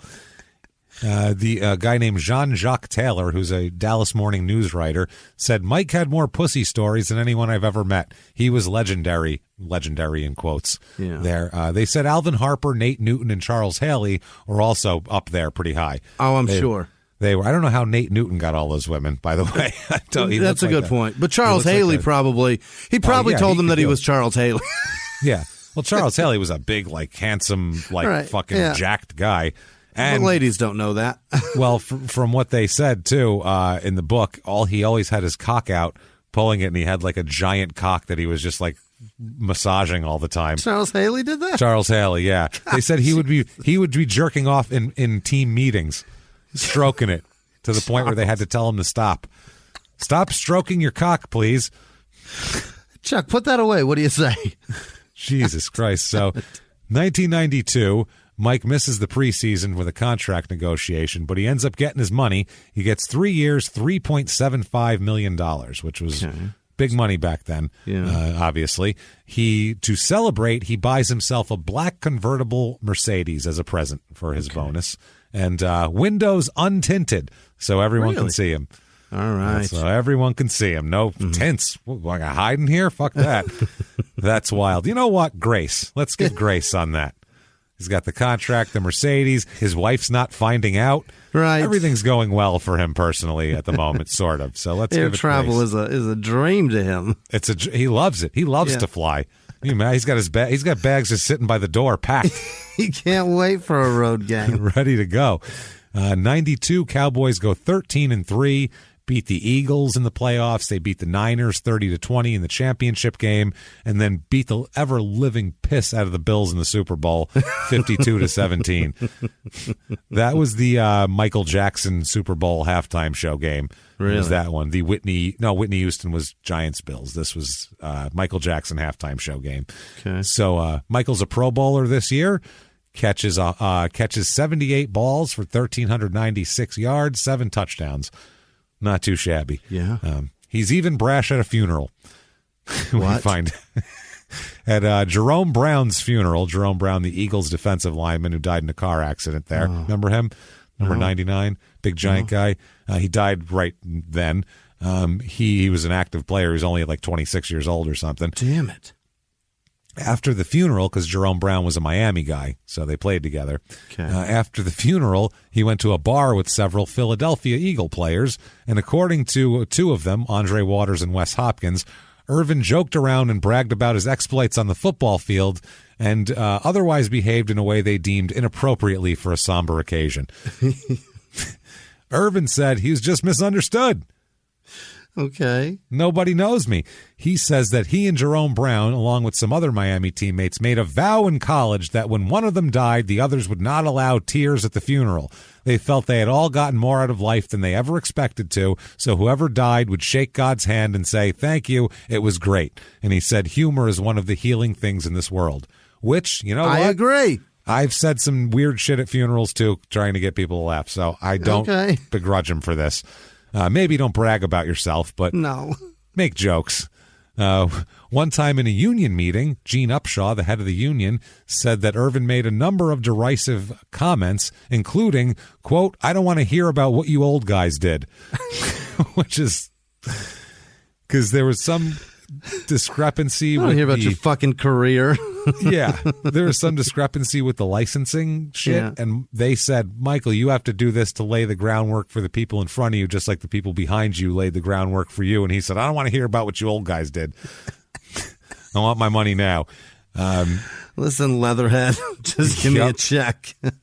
Then the rumor is that he then mooned Upshaw and left the room. He pulled his ass out? Pulled his ass out, which Upshaw and Michael Irvin will neither confirm or deny, which means it happened. It definitely happened. Which Gene Upshaw would go, "He didn't put his ass at me if he didn't put his ass at him."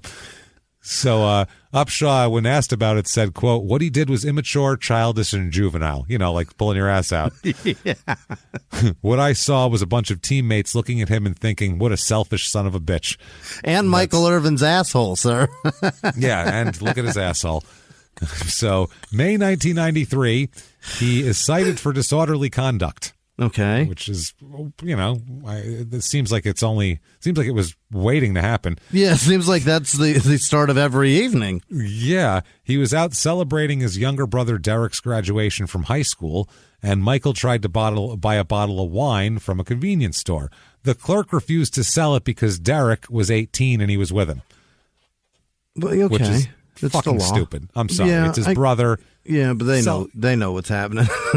But yeah, look, but also, he's also an adult, and if he brings his brother to the grocery store with him to pick something up, and what's he going to not say? It's ridiculous. Where do you draw the line then? If a mother goes with her 15-year-old kid, I can't sell that to you because you could give it to him. Where do we draw the fucking line? Yeah. It's ridiculous. Who Doesn't cares? matter where you get it. Even I mean, one way or another, they're an adult. They can get it for him somehow. But I guess in a liquor store, it's pretty obvious that they're giving that to him. I mean, it's not necessarily obvious. No, it's just especially if it's his older brother. Yeah. So it's just much anyway, easier. Michael immediately went into the, quote, "Don't you know who I am" thing. Which in this situation, it's not police. This might actually work. Like, come on, man. I'm fucking Michael Irvin. I'm buying myself a bottle of wine. You're going to break my balls? So the clerk, though, called the police, and they cited him for disorderly conduct because he wouldn't leave the store. Okay. So that's how that worked. 1993, Cowboys are 12-4. They beat the Packers in the first round of the playoffs. They beat San Francisco again in the second round in the championship game, and then they ended up stomping the Bills 30-13 in the Super Bowl. So back-to-back titles for the Cowboys. Michael said, "Everybody says, look at that hot dog, that cocky so-and-so. I'm just having fun. I'm a bad example because I enjoy myself. They take me all wrong." Okay. I agree with that on the field.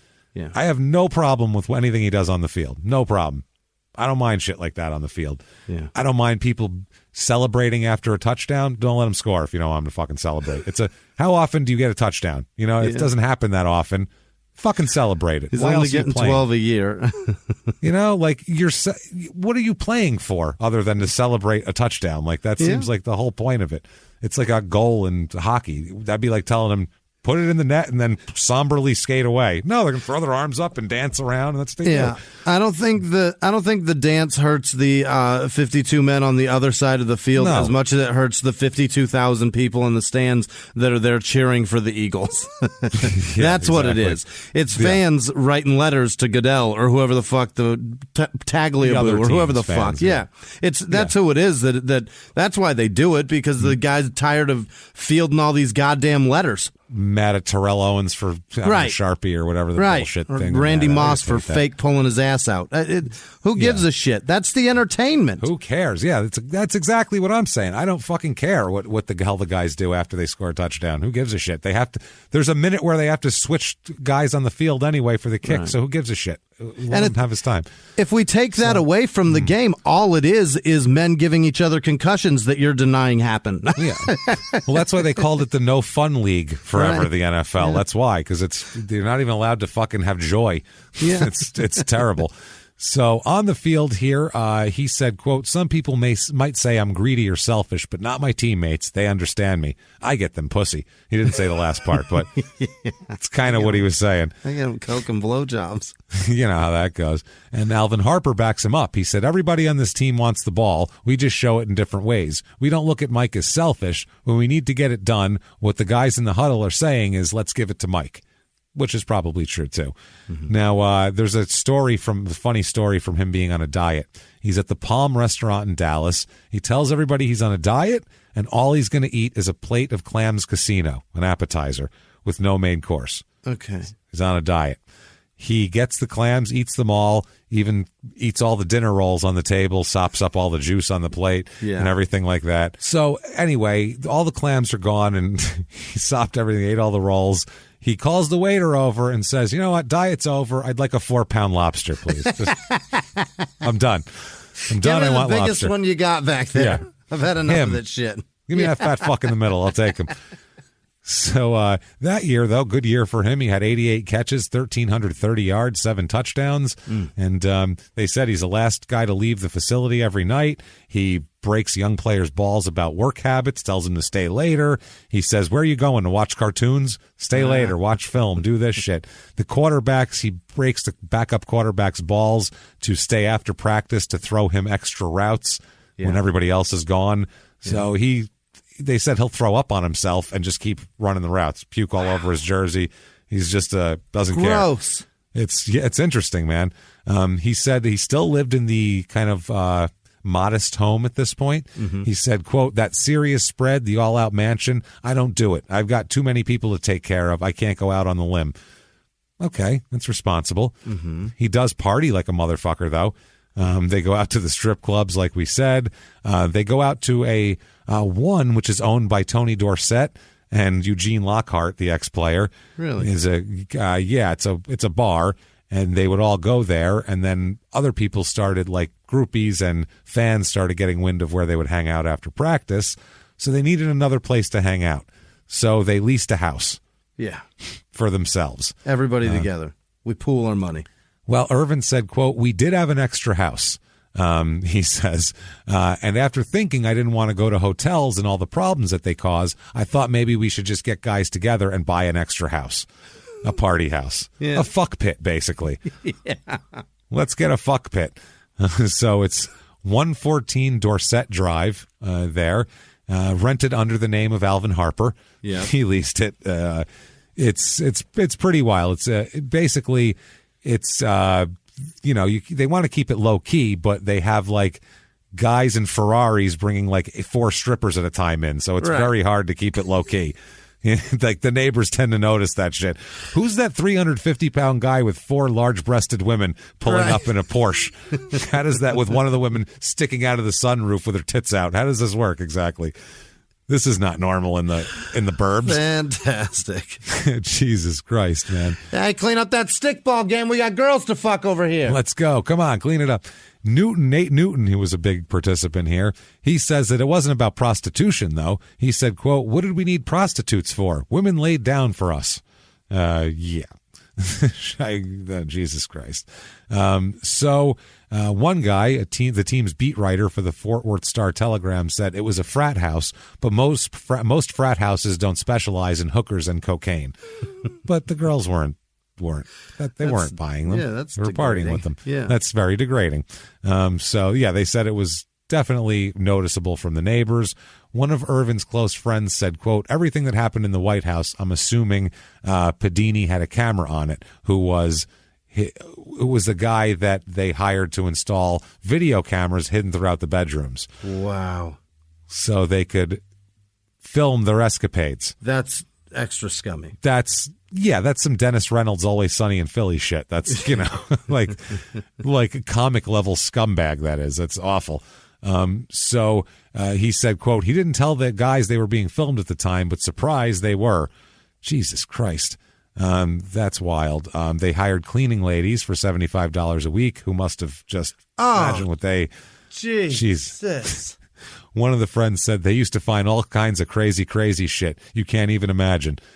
Sex toys and jizz and drugs and the what's the silver-haired middle-aged white man reaction to the White House?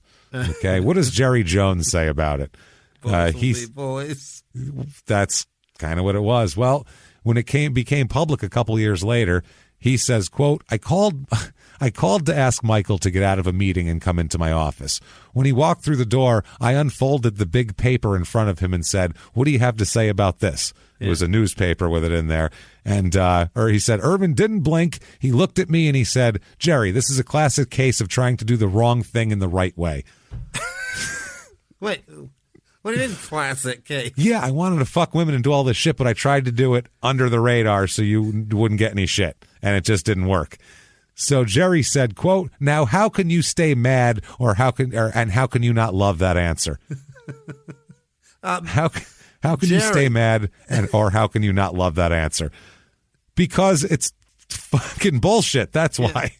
Jesus Christ. Because it didn't work, Jer. Because they got caught. Jerry says, "I love him because I see so much of me in him. In that a lot of what we are overcoming are our foibles. I'm a guy that used 8 of my 9 lives." Mm-hmm. So he's saying he likes Michael Irvin because he lives on the edge too, right? Basically. So he takes I was athletic and I could be him. That also, so that would be great. Well, he was a college football player, Jerry Jones. Yeah, played for Arkansas. He played with Jimmy Johnson. Obviously, not as good. No. I think he actually played in the pros for 2 years or so. But did he? Yeah, but he wasn't like a star. And he decided he wanted to make a lot of money instead. Yeah. In 1994, 12-4. This is after Jimmy Johnson leaves. Barry Switzer comes in. Okay. Not the same kind of coach. This year they lose in the championship game to the Packers, 38-28, and the Packers go on to win it. Michael Irvin is a Pro Bowler, though, again. 79 catches, 1,241 yards, 6 touchdowns. So he keeps his stuff going. Yeah. This is the year, February 1995, he becomes the highest paid wide receiver in NFL history at the time. With how much? With a 5-year, $12,326,400 contract. That's the highest paid. Staggeringly low compared to today. Now it's like $100 million for right. the same money. It's fucking crazy. He made $12 million and he was doing backflips. $4,500,000 and $500,200 signing bonus. Mm-hmm. So, apparently, Jones said, quote, Michael has become tonight the highest paid receiver in the NFL in the history of football. In every way, he's got the most take-home pay, he's got the biggest gross dollars, and he's got the biggest bonus that there's been. Mm-hmm. So they just lined it up, gave it to him. 95, they go 12-4 again. This year, they beat the Eagles and Packers in the playoffs, and this was the Arizona Super Bowl. Okay. The one in Phoenix where they beat the Steelers 27-17. They beat Neil O'Donnell. So yeah. I don't know how proud of that you can be. I mean, you won the Super Bowl, but Neil O'Donnell, really? Yeah. Was your other quarterback? That's like when the Colts beat the Bears and Rex Grossman was the quarterback. Right. You proud of that? How proud of you of that? Not a lot to display on that ring, Peyton. Calm down. Yeah, I mean, it was Rex Grossman. A little, I don't know. At least Eli can be like, yeah, these are both Tom Brady. Two of these. He can tell his brother, Tom Brady. Who you got there, Rex Grossman? That's what I thought. But you got Cam Newton and Rex Grossman. Yeah. Good for you. Yeah. Brady and see this one? That's also Brady. Right up the middle. That one. I wear it on the middle finger. See that, Peyton? Brady. Just for you. 95, 16 games for Michael, catches 111 balls, so earns his contract. He's the type of guy where if you give him money, he'll play twice as hard too, because he wants that money. 1,603 yards and 10 touchdowns, hustling. Yeah. March 4th, 1996. Here is an article from Sports Illustrated, because some shit happens on March 4th, 1996. This comes from a later article. He says, quote, I would go out and spend my off season city to city chasing women, drinking, getting high, doing those things. That's his off season. Yeah. Which his wife must be thrilled about. He's gone all year playing football. In the off season, he's out partying. City to city. City to city. Like, when the fuck do you stay home? Wow, what an understanding wife. That's crazy. He said, though, the last day of his partying would always be the second week in March or March 5th, given that date was his birthday. Sometimes he would stop then, because then he had to be in training. He had to pass all his tests. Yeah. He had to be ready for football. And you got to spend that day with the wife. You can't spend that on the road, your birthday. Well, what do you think? You think he's going to spend it with his wife? He says, quote, so in my pea brain up here, I had rationalized that I could have all this fun in the world and have one final birthday party, and then bam, I start training. And then when I start training, I went back and all I did was play football. That was his plan here. So that night, we'll find out how it happens, but he ends up being busted with a former teammate, 2 strippers, 10.5 grams of cocaine, an ounce of weed, shitloads of drug paraphernalia, and a bunch of sex toys in a hotel room. That is a night. That's a night. And when the cop showed up, he said, quote, hey, can I tell you who I am? So, not good. You think you'd be trying to hide who you are at that point. Hey, guys, Michael Irvin here. Bob Parker? Yeah, Bob Parker. That's who I am. Instead, he's like, you guys like football? Wow. 4 police officers arrived at room 624 at the Residence Inn in Irving. Oh, Mike. At least get a nice hotel. Not that that's not nice, but if you're a football player, get a fucking fancy hotel. I don't know. He's doing what happens at a Residence Inn, so maybe he's in the right place. You know what? Yeah, Residence Inn. You got yourself some strippers and cocaine. Residence Inn is for you. We would have gone to the Red Roof, but it was booked with worse people doing worse shit. We would have went to the Red Roof, but nobody wanted a free base, so we had to stay here. If you do it in powder form, you're not allowed in there. It's only rock allowed at the Red Roof. Sorry. So it's room 624. 4 police officers arrive. The hotel manager on duty called with a complaint of noise and possible prostitution. Mm-hmm. So an officer knocked on the door repeatedly. He says, quote, we could tell there were a number of people moving around, hiding shit. Lots of thumps in there. Yeah. When we did get the door partially open, they had the security bar on it, so that latch that only lets it open a little bit. A big cloud of marijuana smoke came out. So that's a bad sign. The door was shut for another minute, according to police, and then opened completely by a young woman in a black miniskirt and a halter top. Yep. So they were like, you talk to him. See if your tits will get us out of this. Behind her was another woman, also fully dressed, and 2 men, tall and muscular, as he described them, wearing pants but no shirts or shoes. Just pants. Just pants. They found in the room 2 dinner plates. On one, they said, was cocaine, and on the other was coke and weed. So they put that's how much they had. They just put it on dinner plates. That's some shit.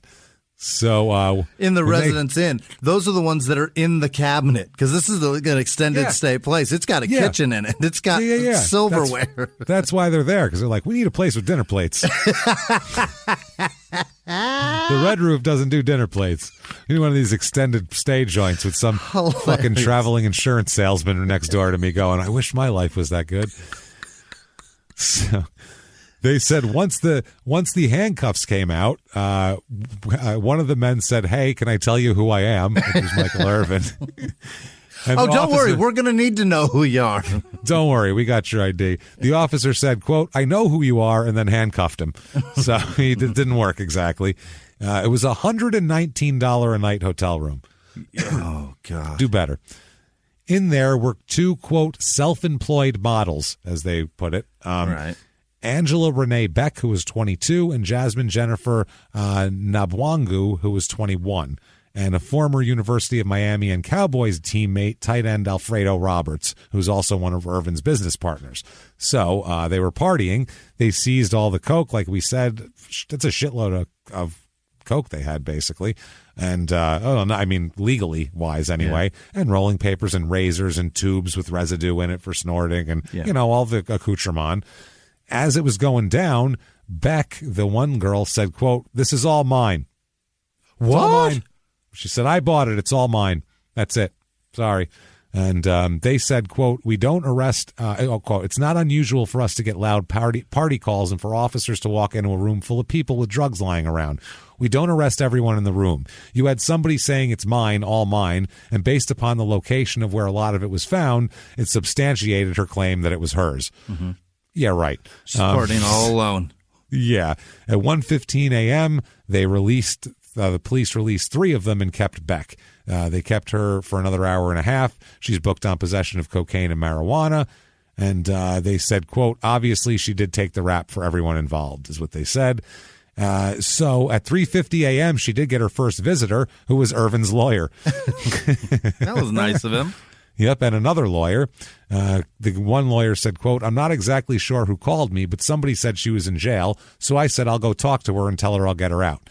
She's released the next morning on a $5,500 bond, which she doesn't have because we'll talk about it. She doesn't have any money, she said. She's a self-employed model. Yep. She'll be represented by James A. Rolfe, a prominent Dallas lawyer and friend of Irvin's lawyer. So he has also represented Kenny Rogers and numerous other Texas celebrities. And Lee Harvey Oswald. and Willie Nelson, probably. I don't know who else is there. And no, he died. Never mind. So somebody else. So they said it's very difficult to believe based on the circumstances, the amount of marijuana smoke that came out of the door, the drugs scattered in different locations throughout the split-level room, that all of this belongs to one person. Duh. That's what the prosecutor said. Jesus Christ. No shit. The woman described, another woman described as a former roommate of Beck's, told the press, quote, "I know who brought the coke to the room, and it wasn't Angela Beck. Angela Beck couldn't afford $50 worth of groceries, yet she had $1,500 in cocaine? No way." By the way, the one of the snorting tubes with cocaine residue in it was found in Irvin's overnight bag. Okay. So that's hers, though. Yeah. It's all hers. She keeps her stuff in his bag. He stole it from me. That's what it is. He's such a thief, this guy. He didn't want me doing all the coke, so he took my straw. That's what happened. He was like, "Listen, take it easy. Listen, that's a lot of coke, little lady." Calm down now. So they said the police and prosecutors said that Irving and Beck had an ongoing relationship. So this wasn't like they hung out all the time. And the woman who talked to the press said she'd been with Beck and Irvin at the Residence Inn before also. This was their spot that they partied at. Yeah. So it must have been getting real out of control. Beck used to work at the Men's Club of Dallas, the place where Alvin Harper got kicked out of for having sex in a phone booth. Okay. It's a strip club that many of the Cowboys came to.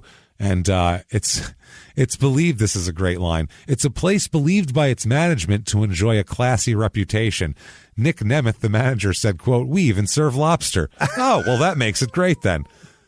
I want shellfish with my fucking boobs. You also what the hell serve kind of crabs, sir. Yeah. What the fuck kind of goddamn... What is that? You're going to rest on your laurels with lobster? That's where you're going to rest? We'll serve something from the sea to cover up the smell in here. We got too many girls. I'm sorry. That was terrible, but this is ridiculous. That was his thought initially. Something with some shells that'll sit in the trash. You know what I mean? All them women are going to stink somewhat, right? He just doesn't know women. So Mike Bailey, the Residence Inn manager, said Beck and Nabwangu were more than occasional visitors to the hotel. In his call to the police on that night, he said, quote, "They've been running the rooms and we have to clean up after them." So they're here all the time doing this. They described the rental patterns established by Beck and Nabwangu, who haven't been charged with prostitution or anything. The manager said, quote, "A lot of people coming in and out. I mean, it's boom, boom, boom. Like by the hour, people are coming in and out of the room." You know, like a hotel. You know, like hotels. So apparently early on during this, Drew Rosenhaus was his agent, that asshole. Yeah. And he said that he told Irvin to, quote, "hang in there." And Irvin said, "Hang in for what?" And Rosenhaus says, quote, "He just acts like there's nothing wrong, that there's some sort of media conspiracy for this. Like it's nothing." Chris Carter, the wide receiver NFL analyst, Irvin will say later on, quote, "Even though I love Chris to death, I don't know what year it was. We were in the Pro Bowl. Chris said to my wife, you know, Mike would never come out of his problem until you leave him. Until you leave him. For years I've held that. I never shared that with anybody. I was so hurt when because he was out of line. Fuck then, and now he's out of line now." He was pissed off. He's still mad at him. Chris went and narked me out, that son of a bitch. That bastard. The consequences for this. Irvin and the two women are indicted on second-degree felony charges of cocaine possession. So he ends up getting charged, and misdemeanor marijuana charges. Now, the jury selection for this, when it happened, it was hard to get jurors. Sure. During this, the prosecutor asked if there were any Cowboys fans in the room, and almost half of the 57 prospective jurors said they were Cowboys fans. They were wearing a Cowboys shirt. One guy had a Troy Aikman jersey on. Yeah. Emmett Smith was one of the jurors. You know, he was just him sitting there with his own jersey on. A lot of guys with blue stars tattooed on their shoulder. Of the 28 who raised their hands, that's great, 4 said they could not be sure, they could not or were unsure if they could put aside their feelings for the Cowboys if chosen for service. Oh, wow. I just love them too much. No, I'm an adult, but I just love them too much that I just can't put my feelings aside. I just can't. I want them to win too bad. Back to back, Your Honor. A female juror said her daughter was about to become a Dallas cheerleader, so she was out. And her husband had business dealings with team owner Jerry Jones. Another woman said her daughter was infatuated with Michael Irvin. Yeah. So she sees him all over the house. She wants to be one, too. Yeah. No shit. So the trial, Irvin was with his attorneys. His wife did not show up for the trial, by the way. Call. She showed up afterwards. You don't want to hear this. Well, the attorneys were pissed off because they wanted her there to look like he's a good guy with support system and all that. Another topless dancer, and this one is going to be this is the wrench in the whole thing. Rochelle Smith. She testified that she witnessed Irvin using drugs at the same hotel less than a month before his arrest. After she testifies, by the way, because then she ends up doing a closed door statement as well. Yeah. Irvin decides to do a plea deal. He pulls back and goes, "Never mind." Oh, her. Oh boy. Yeah. She's the one that makes him go, "Let's just make a deal. I don't want this to go forward." So, she is, her boyfriend is a Dallas police officer as well. Oh. So this is interesting here. Now, we'll find out more about him a lot more in a second. So she testified under a grant of immunity that Irvin threatened and strip searched her twice after she testified before the Dallas grand jury. Yeah. Said he pulled her in a room and said, like, if you have a wire on, you're never going to see your fucking family again. Shit like that. That's what she said. Daryl Johnston said it was affecting Michael Irvin a lot. He said you could see it in his face. He looked thin. He looked tired. And then he said maybe it'll be the best thing for him because it'll give him some closure. He can get on with his life now. We'll see. So under the plea deal, prosecutors agreed to defer a sentence of up to 20 years in prison for the coke. That was if Irvin stays out of trouble, for you, sir, may fuck off 4 years of probation. He was facing 20 years? He's facing 20 years, up to 20 years. So if he violates probation, he faces the full sentence. That's the probation agreement in the plea deal. So he's got to keep his shit together. His attorney says Michael's glad to get this behind him and get back on with his life. He intends to get down to Austin to be a part of training camp and help the Dallas Cowboys, blah, blah, blah. So keep your proverbial nose clean, man. No shit. Also 800 hours of community service, $10,000 fine, and he is suspended for the first 5 games of the 1996 season as well by the NFL. That hurts. Now, it gets worse. The fallout from this Rochelle Smith, she says that her common law husband at the time is a Dallas police officer named Johnny Hernandez. She said that on February 5th, 12th, and 19th, she and Angela Beck, the one who claimed all the cocaine, were there. They checked in to an Irving, Texas motel where they were all joined by Michael Irvin, who brought marijuana and cocaine and watched the 2 women have sex. So that's what he likes. Yeah. She said he would chop up crack cocaine and rolled up the chips of it into joints, basically. Wow. Smoke, I think that was a woolly back in the day, is what you'd call that. A crack joint, basically, Jesus. Or a crack blunt. So he, that's what they said. Basically, he tries to get her to be quiet, according to her. Wow. She said that she was subpoenaed by the grand jury because she had been at the Residence Inn and all that sort of thing. She had appeared before the grand jury without an attorney, all that sort of shit. They said she kept talking for several hours, and this is the prosecutor. Rochelle told me that she had been to the hotel with Michael and they were physically involved.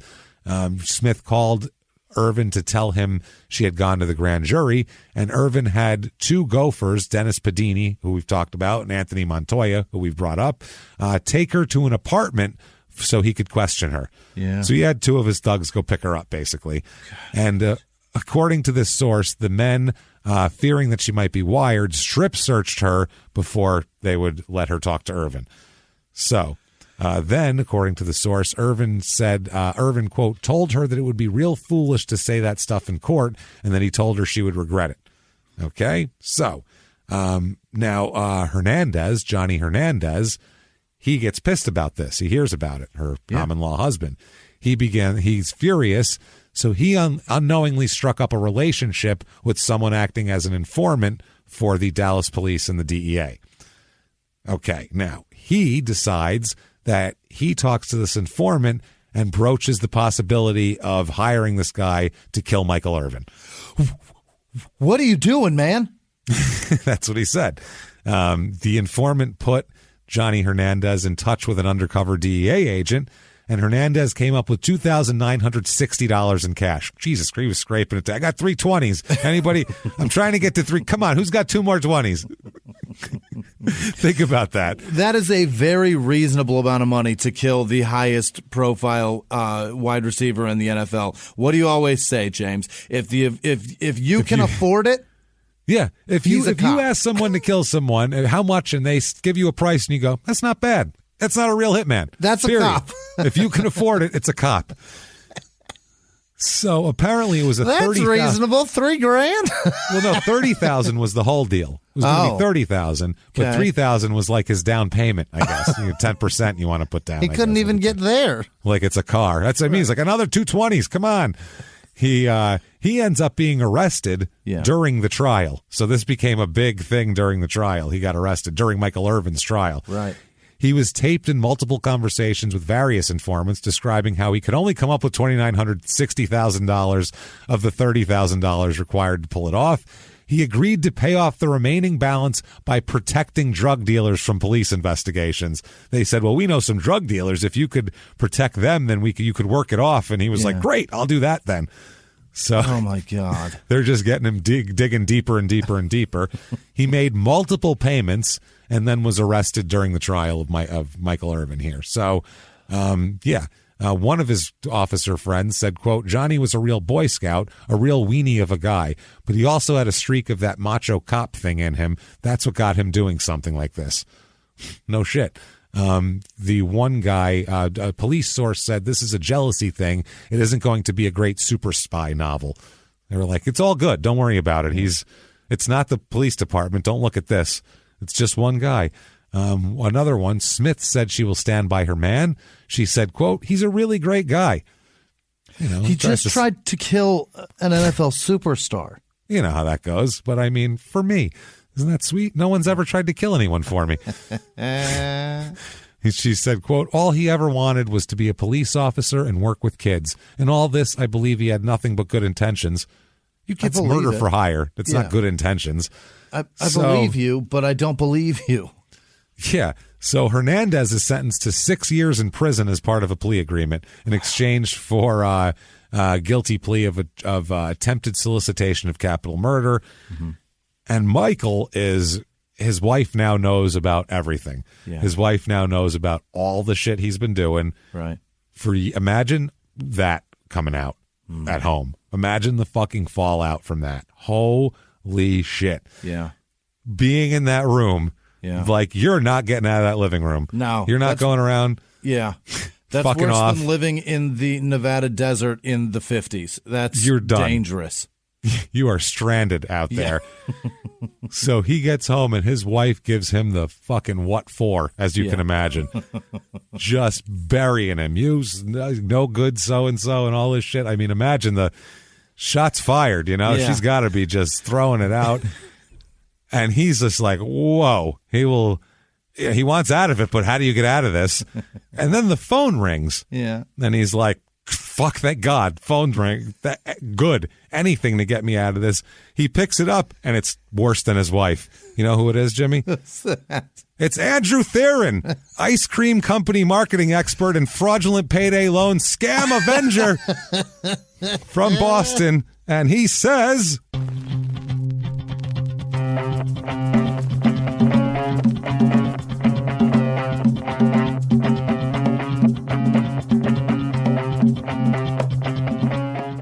how is it you come to arrive here, guy? Look at you.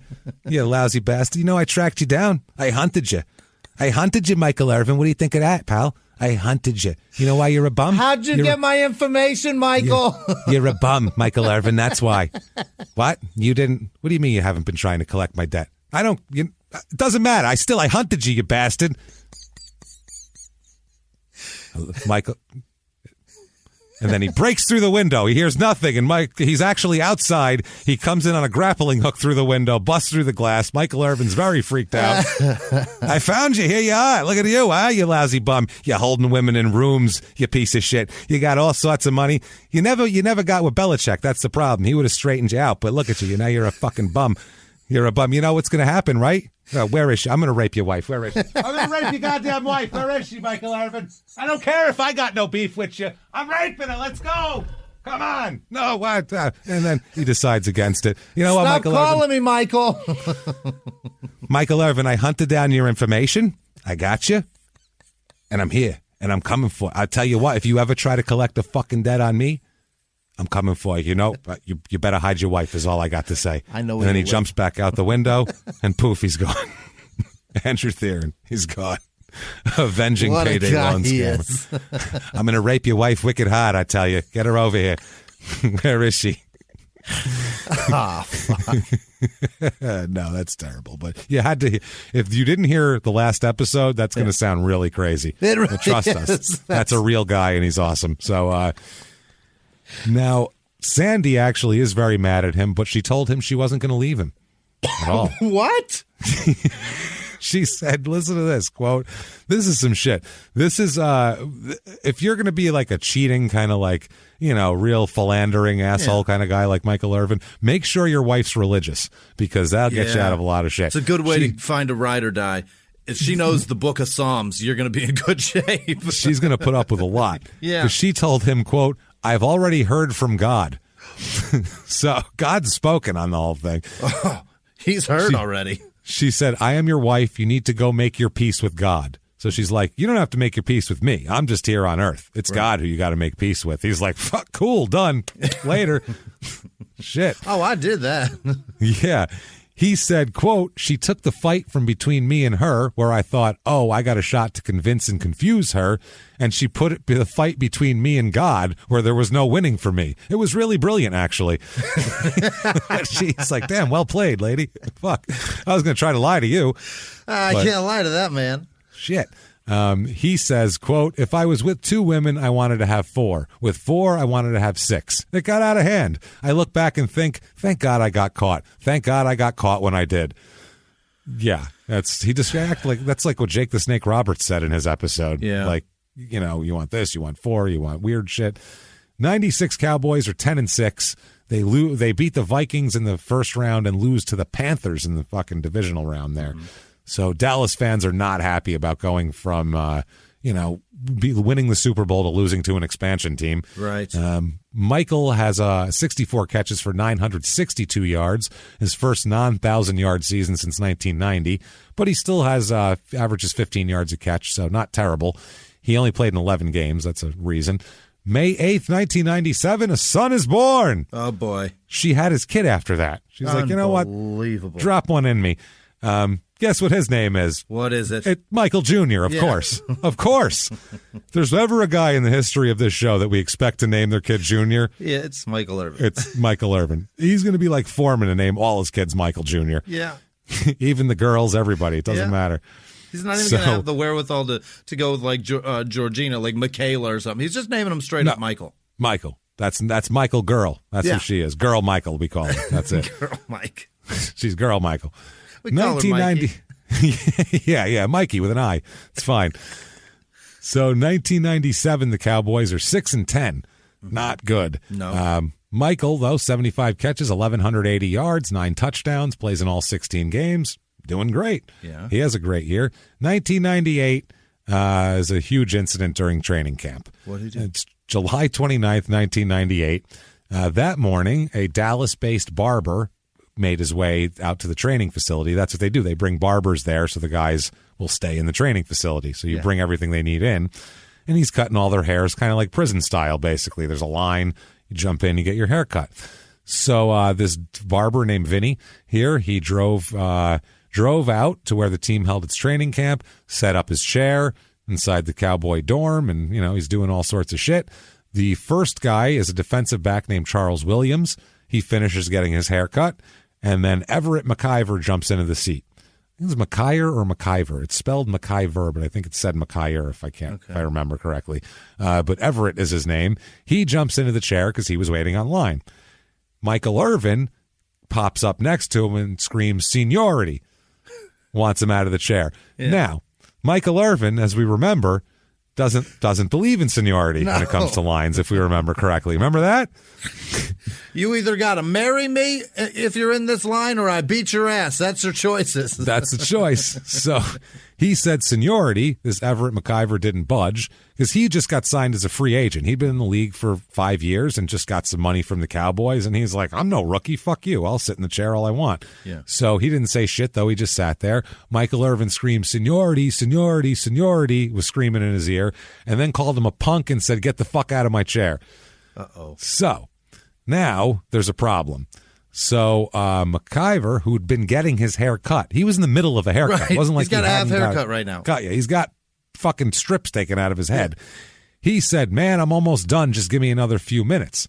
So Irvin gets pissed off at that. How dare you talk to me like that? Right. Tell me you'll be another few minutes. So Irvin says, quote, "Vinny, get this motherfucker out of the chair. Tell his sorry ass to wait his fucking turn. Either I get cut right now or nobody does." That's what he says. He went into that territory. Oh, boy. This is some crazy prima donna shit here. Yeah. This is crazy. Eric Williams was standing nearby, another lineman, another giant guy. He said to Everett, quote, "Yo, E, don't you get out of that chair. You're no fucking rookie. He can't tell you what to do." Yeah. So now he's got the offensive lineman telling him, "Don't fucking, no, you don't have to do that shit. You're fucking just as equal a guy as he is, whatever." Yeah, you're allowed to have beef with him if he wants to have beef over this, basically. Nobody's got his back on it. So what ends up happening is the barber backs away because he just doesn't know what to do and doesn't want to be in the middle of it. Training day is about to break out right now. Yeah, he's like Albert Anastasia's barber when the fucking Persicos were coming in. He's like, "I guess I'm walking this way. You guys, everybody's got guns. Shoot him, I guess. I don't fucking know." The barbers have it the worst when it comes to that shit. People, they just have to. I don't know. I'm not a part of this. This has nothing to do with me. I'll put the towel on his face. Leave me alone.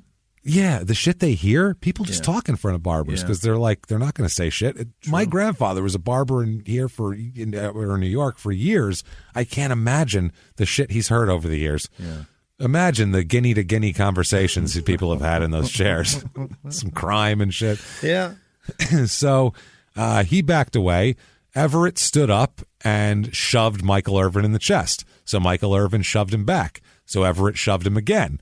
So we got a shoving match. It's at this point where Michael Irvin, Jesus Christ, Everett shoves back even harder and grabbed Irvin and tosses him toward a wall. It was basically like, get the fuck away from me. We're not doing this shit. So Kevin Smith, who's a cornerback, he says, quote, I'm the littlest guy in the room, so I just yell, Leon, do something, because Leon lets the biggest guy in the room. Leon, this is on you. Yeah, you just got to walk into the middle of it, and they can't get around you, you know? So Let tries to separate them, and it didn't happen. They were still getting at each other. Kevin Smith said, the whole scene was crazy. I couldn't believe what I was seeing. I mean, man, we were on the same team. So finally, Everett cocks his fist back and pops Michael Irvin, drills him right in the mouth, okay? Yeah. He says, quote, I just lost it. I mean, I lost my head. I lost it. So Michael Irvin loses it a little bit more and grabs a pair of the barber scissors. No. And hacks at McIver and slashes his neck with the scissors. Jesus Christ.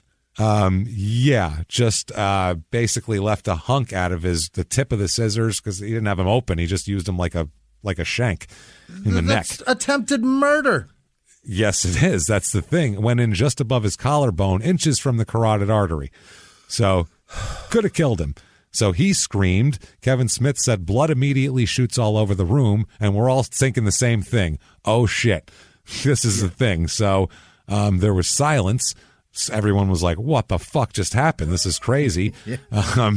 So there's blood. Everything happens like that.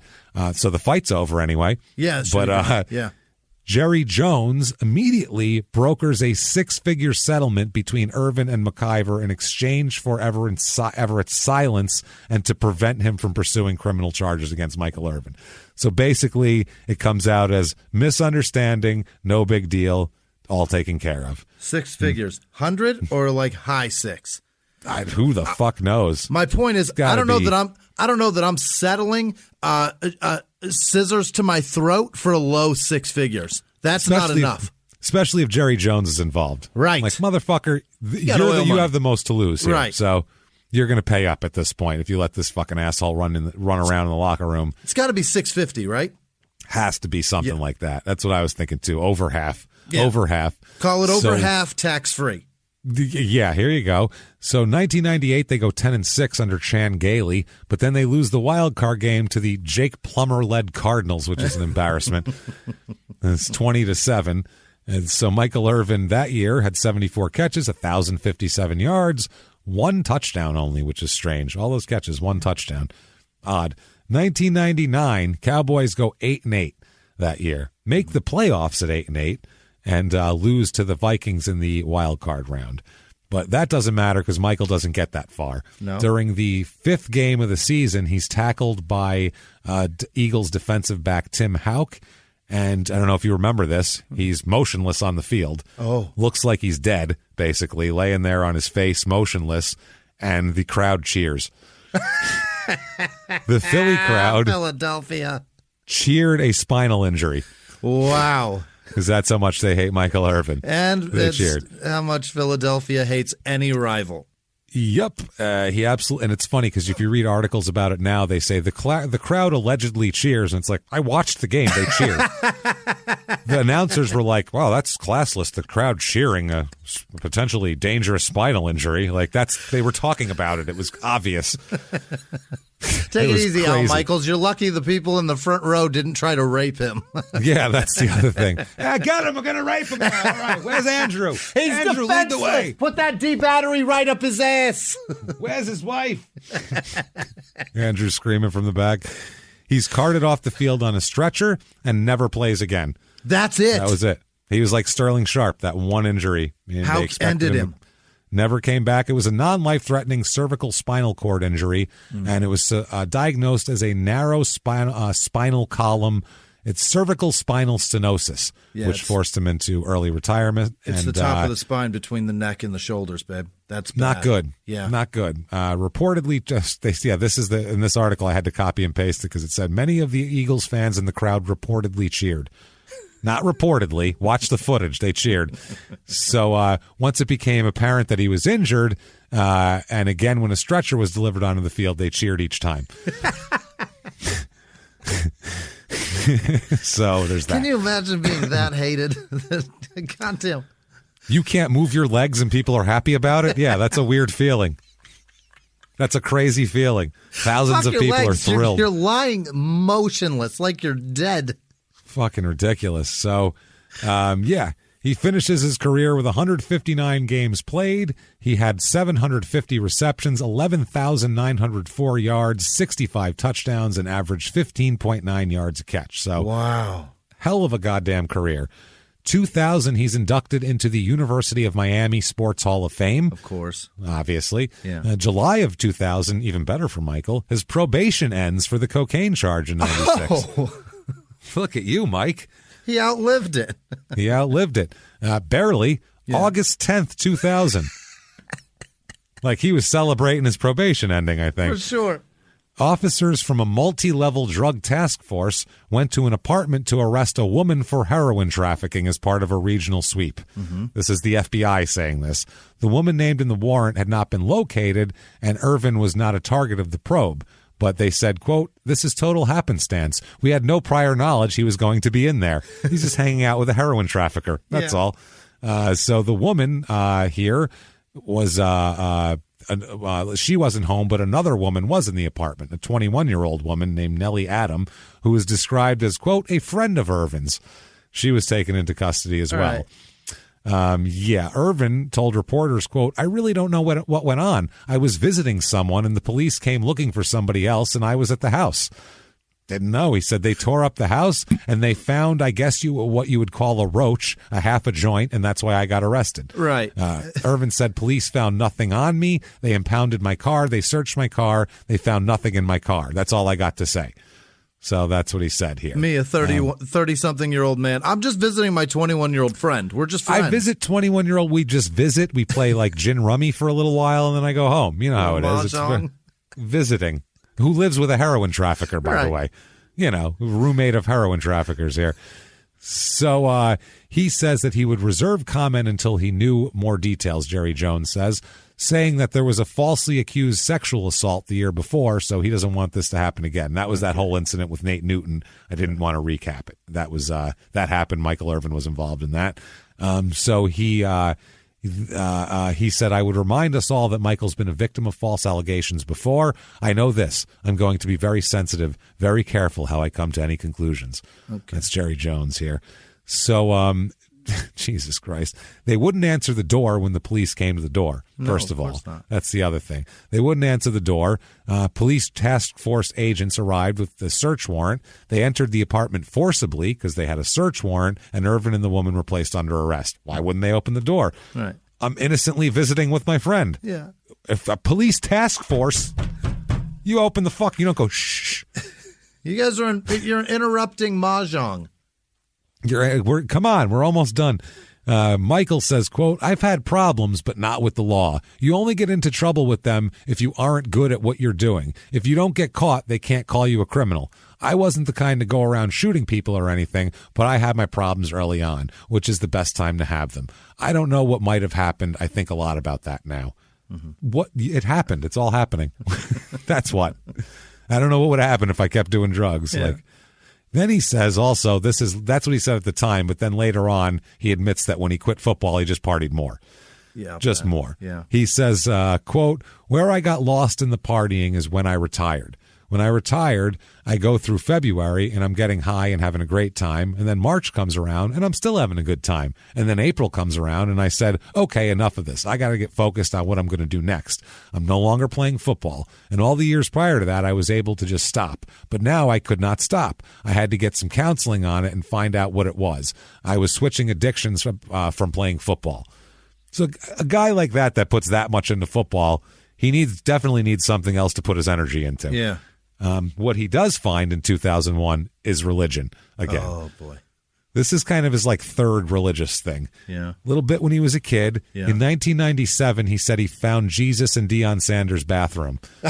That's a fact. So he's got a mystical toilet or some shit. I don't know what happened in there, but yeah, I guess, that's what happens when you visit Deion Sanders' bathroom. It's so nice you find Jesus in there. Yeah. But I guess it wore off a little bit, so he recommits himself in 2001. 2002, he's hired by Fox Sports as an analyst. Yep. 2005, he's in The Longest Yard movie with Adam Sandler. Right. Yep. So he actually, that's pretty mainstream. November 25th, 2005, he is arrested again. Oh. This is an interesting one here. He's driving with his wife. This is the first time we've ever heard his wife's with him doing anything. So right. Shocking right off the bat. He never spends time with her. No, we're like, he's with his... I had to read it twice when I found it. I was like, he's with his wife? Really? He's not with, a stripper from this strip club? Claiming to be his wife? Yeah, hi, I'm his wife. He was pulled over for going 78 and a 60. So regular pullover.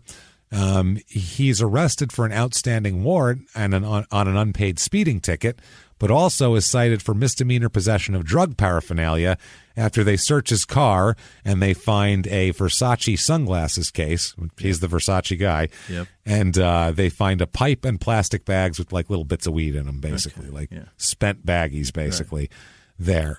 He said that they're not mine. I found these on my friend after patting him down when he arrived at my house. Don't say that. That's his excuse. Don't say you're aware of them. Just act like you didn't know. They're not yours, man. Jesus, Mike.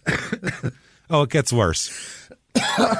He said that the pipe belonged to a longtime friend. It came out in the press that it was his brother, and he said, it's not my brother. It's somebody else. Yeah. He said that the use of the word brother was taken literally when he meant it like a friend. And he said that, quote, it's my brother's. He left it in there. That's what the officers quoted him as saying in the police report. Yeah. Like, it's not mine. It's my brother's. You know how black guys talk? We call each other brother. Yeah. He said to the Associated Press that he called his friend a brother because they're so close. Right. But if you say my brother left that in here, you're not talking about your friend. No. Generally. And when you've got 17 siblings, he feels like that's broad enough, too. It could encompass anybody, really, at that point. He says, when I said that belongs to a brother of mine, I guess he thought maybe he put it in. I don't know. I certainly don't want any problems with the police. He also said, I'm going to do whatever I need to do to clear my name.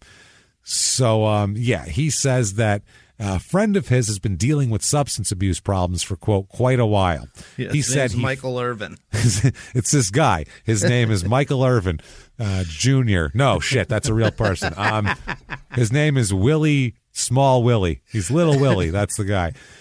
He says that his friend came over for Thanksgiving. He gave him a hug and felt the pipe on him when he gave him the hug. He took it from him, being like, man, I'm going to help you.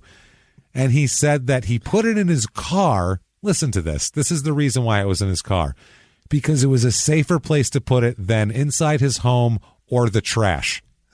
What's safer than the trash? Nothing. That's really the safest place you could put it is really in the trash. You like put it in some old, like some week old spaghetti you got out of the fridge and put it in a garbage bag and toss it in there. It's gone. Gone. Nope. He's gonna not put digging through that. No, he's going to put it in his Versace sunglasses case in his Mercedes. That's the place you put it if you want to really get rid of something. So, ESPN suspended him for Sunday and Monday night countdown shows for 2 days, and then he came back the next week with no mention of anything, because who fucking cares? Mm-hmm. He gets in a little trouble in 2006 here.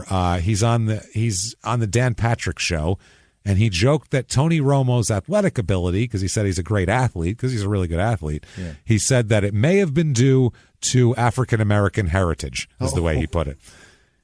And he said this. He jokingly remarked that Tony's maternal relatives might have been involved with, quote, slave brothers, the way he put it. Maybe his grandma. What the fuck? He said, but he later apologized and explained, this is how I joke around with Romo when we're playing basketball. There's a difference between me and the player and me and the broadcaster. That's the truth. among friends, people say that sort of shit all the time, especially interracial friends. Usually, if they're really good friends, they'll joke around about that shit sometimes. That's the way that works. But then in public, you can't act like that. That's the difference.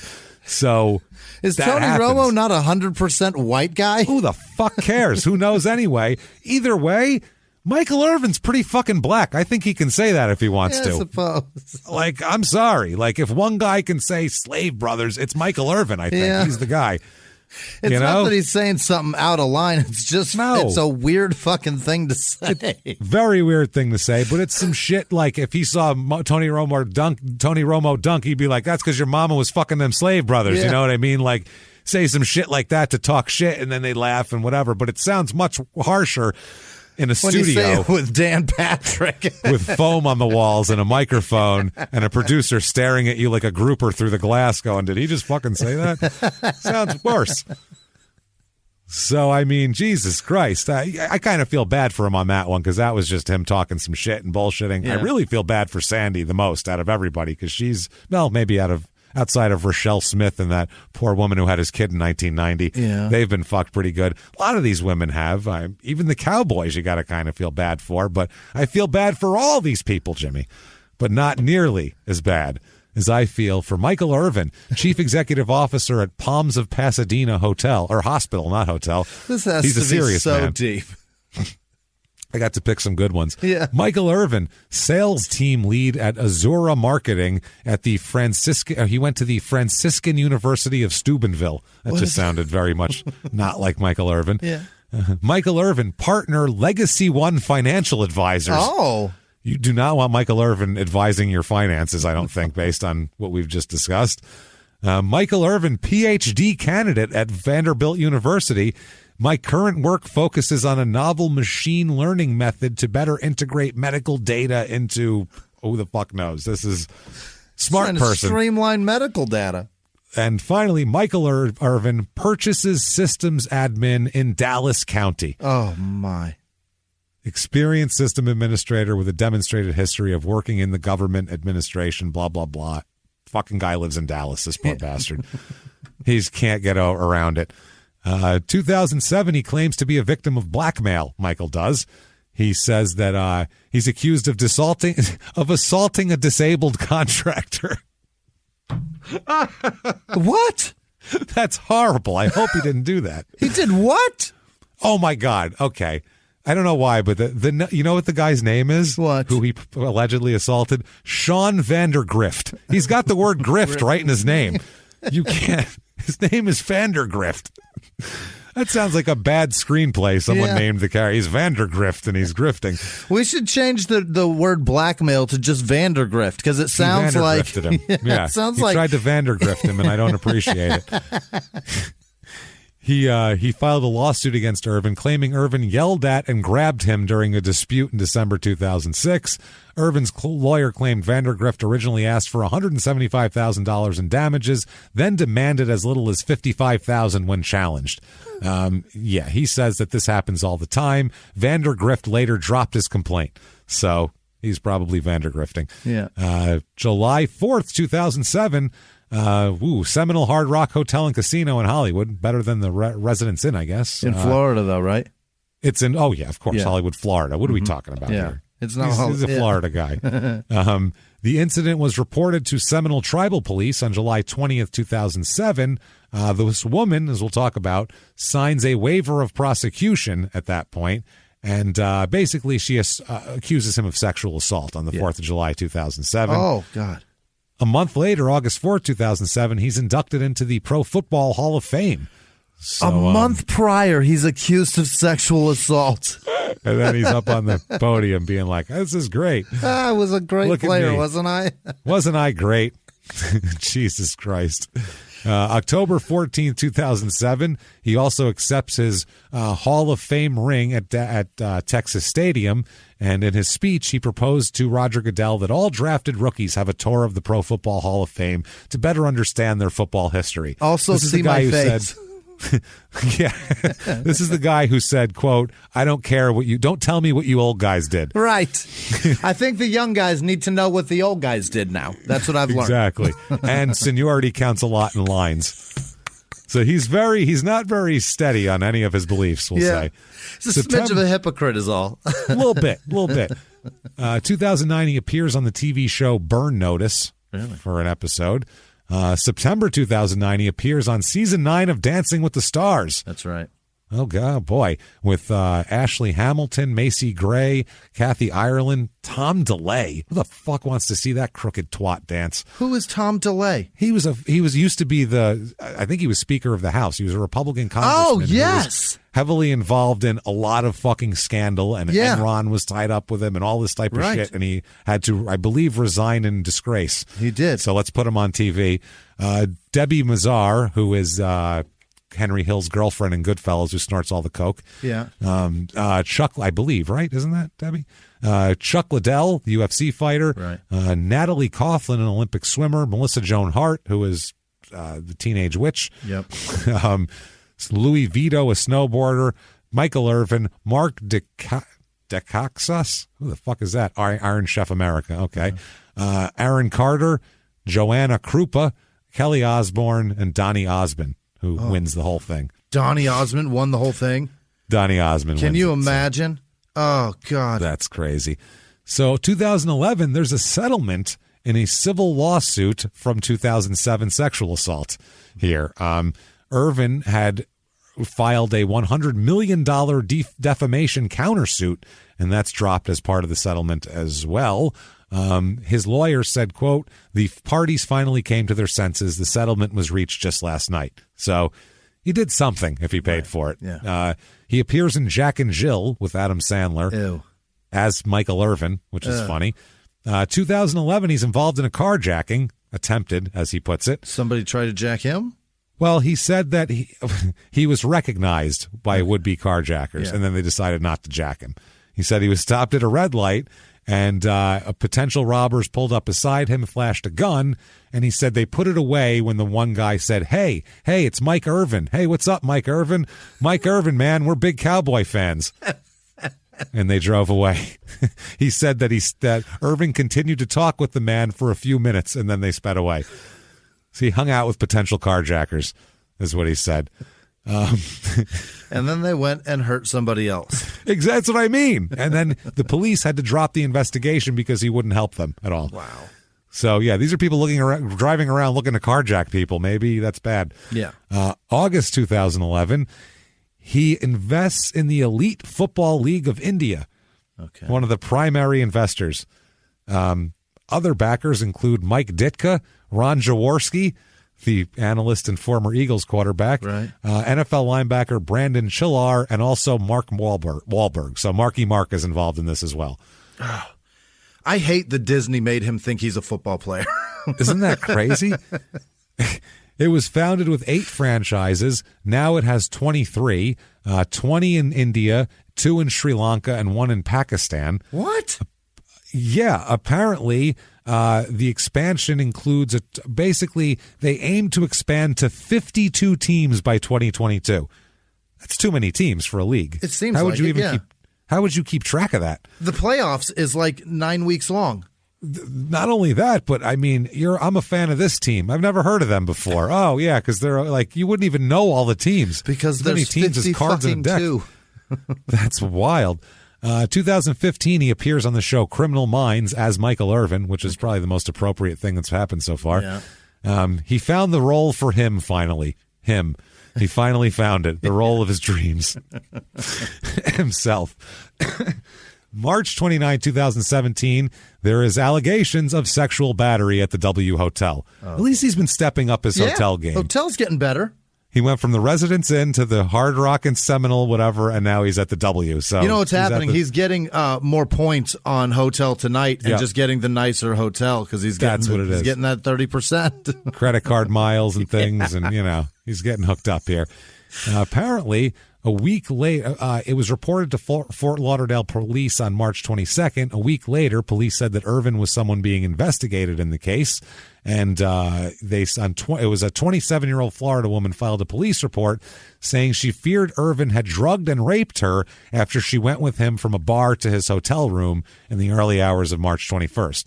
He denied the allegations, saying he was only in his hotel room with the woman for 15 minutes before leaving to catch a flight, and that another man was present while she was there. This is the detective says, quote, he has been named as someone who's being investigated in the case, but hasn't been charged with any offense and hasn't been arrested. Now, his lawyer said that he was in Fort Lauderdale visiting his nieces and nephew at a track meet. Yeah. Well, not when he was at the hotel with her probably, but right. He's also visiting his 90-year-old aunt. So they're really piling it on. Did we mention he stopped at church on the way to the hotel? He says he signed up for Sunday school teaching too. So he taught a communion class and then he came here. This is what he was busy with all weekend. He said he's blindsided by this. It's totally false. It's bullshit. Nothing happened. He said she was very drunk and nothing happened and there was no assault. He defended himself and he said, quote, I have never, ever in that decade, we've never had any kind of dating relationship and we've never had any kind of sexual relationship or sexual relations in any way. We never, ever in that decade, he said. Right. What is that? So years before, this is a person he used to fuck. He says, she's like a little niece. She's been around me. She's been around my family, been out to eat with us. I considered her a friend. That's what he says. Yep. He said that some friends were at the Ocean Manor Beach Resort, and after midnight, the party moved to the Rock Bar, and both venues are on the beach. He said he offered his W hotel room to friends to sleep because he was going to the airport for an early morning flight. He said a male friend was with him and the woman in the hotel room, and that the male friend left.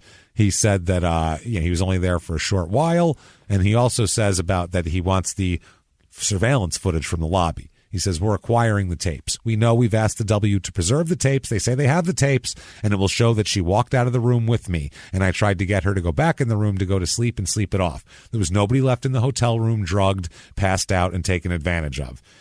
She, on the other hand, got Gloria Allred to represent her. And she says, quote, all she wants is justice. She's provided evidence to law enforcement in support of her allegations. We look forward to supporting her and vindicating her rights. Nothing really has come out of that. So who the fuck knows? Michael Jr. I guess, went to Miami to play tight end at Miami. And he's like a 6'3", 240-pound tight end. And then he ended up transferring, I believe, to Florida Atlantic after that. I don't think, right away. He never played at Miami. Oh. So I don't know if it was too much to be Michael Irvin Jr. There or what, but who knows? Can't get enough of Michael Irvin? Oh, I've had enough. Well, you can send your kid to the Playmakers Academy, Jimmy. Don't you want your kid to model himself after Michael Irvin? Yeah. On the field, sure. It says on the website in big letters, quote, helping young men to become men. Okay. Or, here you go, we can rent Michael Irvin at athletespeakers.com. He travels from Dallas, Texas. You know what his fee range is, Jimmy? $65,000. 30 to 50 grand. Yeah. Of course That's what he wants. What an asshole. Wow. Holy shit. That's what a Hall of Famer costs, though. Autograph signings, corporate appearance, especially a cowboy. Those rich Texans will do fucking anything. And if they can write it off for their corporate bullshit while they wear jeans and boots and a dress shirt, they'll do it. We'll order barbecue and have Michael Irvin give us a talk about women and Coke. Corporate appearances, endorsements, meet and greets, speaking engagements. So that is Michael Irvin, everybody. Yeah. And quite interesting and honestly just a wild-ass story, obviously. He's out of his fucking mind. Truly. But now that we have Michael Irvin out of the way, it's time for something truly special, everybody. I've been something sweating that my balls happened. off in this monkey suit. Jesus. I was going to say, you straighten your tie back out. You've been fucking with it the whole time. Straighten it out, because it's time for the 2021 Scummy Awards. Yes.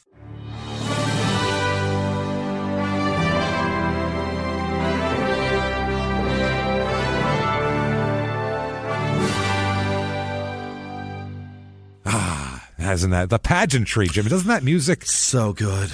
There should be like an eagle flying across the room when we play that music. It's such it's a big deal. A couple of very small adults waving a flag with us. Oh my God, sitting on the back of it. Yeah, fucking. So that's what I'm talking about. The Scummy Awards. It's back again. Mm-hmm. Here we go. A couple of new categories this year as well. Yeah. We have some new stuff, but let's start out with a couple of. These are like the honoraries. These are like career achievement awards, things like that. There's no competition for them. We're just giving 2 of these awards out. There's a tie for the first one, actually. Yeah. This is the but not nearly as bad as award. Yeah. This is the award for the most confused person because it's a very specific name and someone unlikely as it is, shares it with them. Yeah. The first one here is Bernard Below, spelled exactly the same, who is the owner at Pool Experts in Kitchener, Canada. Yeah. That poor guy.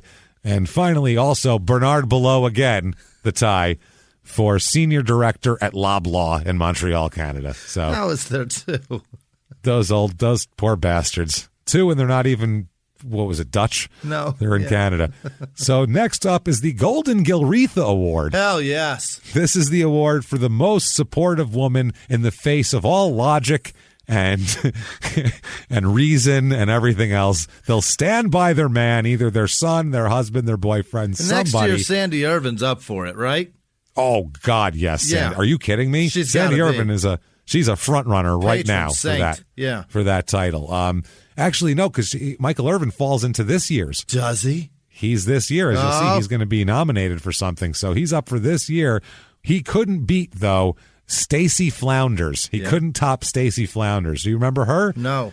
She is Adam Johnson's girlfriend. Yes. Adam Johnson, the kid diddling or teen diddling soccer player from England there, who stayed with him through cheating, public scandal, and then also on top of that, an illegal relationship with a teenage girl, left him briefly, but then bowed back to the altar of Gilretha and took him back anyway. If you don't remember, he is the one. That is where she was present when the cops came in the house to get him, and he said, quote, "Is this about the girl in the shirt?" Right. And she stayed with him. And then after all of that, he's photographed out in a nightclub wearing a shirt that says Fresh Kids. Partying. Gross. Stacey Flounders, Golden Gilretha Award recipient. Congratulations, Stacey. Very good. We were all very impressed. Thank you. Everyone's giving a big hand. Yeah. Very good here. I can't wait to loosen this tie up. This is ridiculous. Next up is the Skip Bayless Award for the biggest outright liar there is. Also, a little bit of a douche you have to be to win the Skip Bayless Award. Absolute phony in this category. Phony, liar, everything else.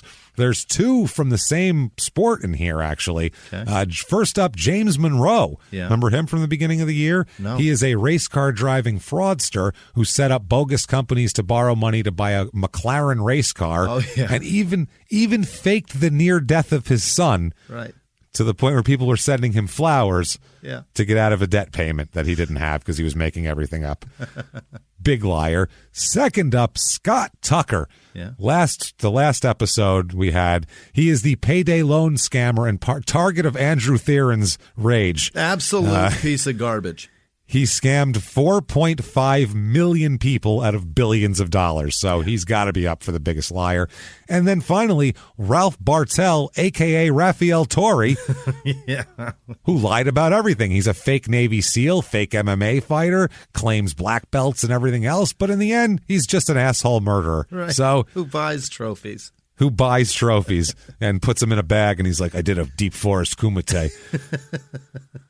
So let's see here. This was a close one because Ralph faked his whole life, but the scope of his damage was really limited. Yeah. What he said didn't matter outside of the murder. Those lies really didn't matter. And James Monroe was a liar, yes. Right. Skip would be proud of the frosty-haired, over-the-hill menagerie of douche that he set forth. And the award goes to... He's in the shadow of our winner, Scott Tucker, everybody. The biggest liar. Scammed 4.5 million people. Lied to basically the population of Houston, Texas. The entire population, more than the entire country of Panama. 200,000 more people in the country of Panama, almost the entire population of Ireland. Oh my! That's how many people he scammed, and just about the entirety of New Zealand and their whole population. Definitely the biggest liar. Skip Bayless would take his frosty douche hat off to you if he was wearing one, not showing off his plugs and frost. So, there's that. Next up, most apt nickname. Yeah. This is a fun one. nickname that goes best with what they're doing, obviously. First up this year, and this was one of the first ones of this year, actually, Anthony Rumble Johnson. Yeah. He's a fighter, and he rumbled all over women in his life with his fists. So, Rumble Johnson. Pistola Pete Pedro Ramos. Yes. He went by Pistola. The man dressed like a cowboy. He carried pistols and wore a cowboy outfit. Is there any other nickname that would do it? A Spanish guy who dressed like that? Pistola Pete. And finally, War Machine. Yeah. So there's those it's hard three. To decide. Right? It's a tough one. Yeah. We went to the panel with this one, Right. our esteemed panel of myself and Frankie and Benny, and we're all very stoned at 2 a.m. I fed Frankie and Benny extra treats to keep them up to help me with this because, they wanted to sleep. And they had a tough one with this one. Rumble did what his nickname implies. Yeah. So that's good. And then that's you put their mug shots on the ground and had them shit on the winner, correct? Yeah, they do. Then they put their paw on it and mush it around. That's how it works. And Pistola Pete is exactly what his name presents him to be. Yeah. So, but I think it has to go to War Machine. He waged war on that porn star's face. Yeah. It's awful. If you were to build an actual war machine, you would want it to give no quarter, even to defenseless women locked in a fucking bathroom. That's it. I guess if you wanted to have a war machine, that's what it would be. New award time. New award. So congratulations, War Machine. Well he can done. He can put that up on his little shelf in his jail cell. Your one shelf. Remember War Machine's prison diaries? Those were amazing. That's a Patreon bonus. If you don't subscribe to Patreon, you missed that. But we made fun of his prison diaries like crazy, and it was beautiful. So here's a new award. This is the least apt nickname. Oh, because some of the people have nicknames that are shit for themselves. Yeah, they're the worst. So let's find out this one here. First up, Nate Grave Driggers. Yeah. Okay. Neither putting people in nor dug graves. Right. So has nothing to do with graves other than the pun of Driggers on his name. So it's kind of a shit nickname. Bruce Comeback Kid Kimball. Yeah. If you remember him, he's the Olympic diver who hit a kid or hit somebody and killed them with his car while he was drunk, went to prison, and then came back and dove more. Technically, he did come back, but by then he wasn't a kid. Anywhere near Although I think that's who he killed in his car, though, a kid. So you never know. Or he was So just what? screaming, "Come back, kid, come back." Come back. Oh, shit, he's not breathing. Come back to life. Next up, Steve Franchise Francis. Yeah. He bounced from team to team, becoming the poster child for the non-franchise player. Not at all a franchise player. And finally, there's a fourth one for this one, Ralph Blackie Schwam. He's not black at all. So those are the 4 least apt nicknames. I mean, it's a close one. Like we said, Grave Driggers didn't dig or put anyone in a grave, but he did commit armed robberies, which could have resulted in said grave digging. Yeah. If he slipped. Kimball did technically come back, and your definition of a kid kind of could be all relative. You could call him a kid compared to someone who's 100, I suppose, so that's there. Blackie wasn't black, but that doesn't have to mean color. Maybe he wrote dark-themed poetry. Goddamn envelope. We can't know, Jimmy. Winner, Steve Francis. Yeah. It's Steve Francis. He was never for a moment a franchise player. Not for a single solitary moment. That is my favorite award and franchise. The least apt nickname? I like Best that one. category ever. Especially because of who won. That's so good. Oh, man. Poor Steve. Poor Steve. Well, it's his fault. Yeah, he did it to himself. Next one is a very big. This is prestigious. There's a lot of money. People try to bribe for this. Yeah. I mean, Frankie and Benny have gotten toys in the mail. The bribery attempts are over the top on this one. The top silver-haired middle-aged white man award. Yes. Obviously, we got some deep pockets competing for this one, so they're taking out ads and variety. It's ridiculous. It's ridiculous, the whole thing. So first up for this one, and a lot of these are repetitive. They keep coming back. First up, and he's in it every year, Dana White, everybody, number one, always. He wants for repeatedly saying that the UFC doesn't put up with shit and then hiring assholes. Yeah. He's a perennial contender, really. I mean, see War Machine above. He's an asshole. Right. Second, Vince McMahon. Yes. Of course. Take your shirt off. Show me. Put these overalls on. Let's see what you're doing there. Vince, for the entire Marty Jannetty debacle, number one. Sure. And also not to mention Kurt Angle. So Right. Both of those, he gets that. And finally, Jerry Jones. For being Jerry Jones. Forever. Perpetual Jones. Did you hear his comments all through this? Right. Michael Irvin could be standing over a corpse with a fucking machete in his hand, dripping with blood, and he'd go, now, I'm not going to jump to any conclusions. I'm really not. He's been accused of improprieties before. It could happen. Wrong. But let's see. Who's the winner here, everybody? Like I said, they've been jockeying for it, but for the second year in a row, Dana White, everybody. He's just the king of this category. He's really good at it. He's really good because it continues to happen. Mm-hmm. So congratulations on your scummy, Dana. You can add it with your other ones. I believe he has a couple of scummies at this point. Here's a good one. This is my new favorite category here. Most brazen excuse. This is fun. Yeah. Okay. Most brazen excuse. First up, Charles Barkley. Yeah. Charles Barkley claimed he was just driving drunk because this girl that he's on his way to see, quote, gives the best blowjobs in the world. Please pardon my drunkenness, sir. I'm just trying to get to the best blowjob on earth. Listen, I'll be off the road in a minute getting the best blowjob ever, so if you could just let me be. That's a great excuse, I gotta say. You could follow me if you'd like. Please. Next up, Oscar Pistorius, everybody. I thought a murderer was taking a middle of the night shit, not my girlfriend. That's an excuse right there. I thought it was a murderer, not my girlfriend. Now I'm a murderer. Next up, Adam Johnson, who actually said these words, quote, she said she was 16, but she looked at least 21. She said she was 16. She said she was 16. Who am I to believe that?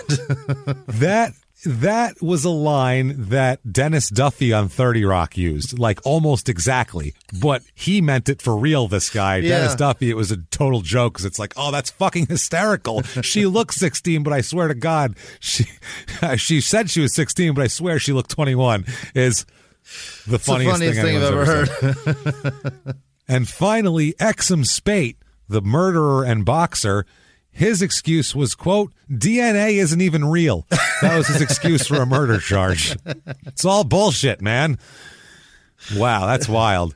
That's impressive, right? An impressive amount of brazenness in that one. This is really a toss-up because, I mean, Barkley's excuse is by far the funniest excuse ever. Absolutely.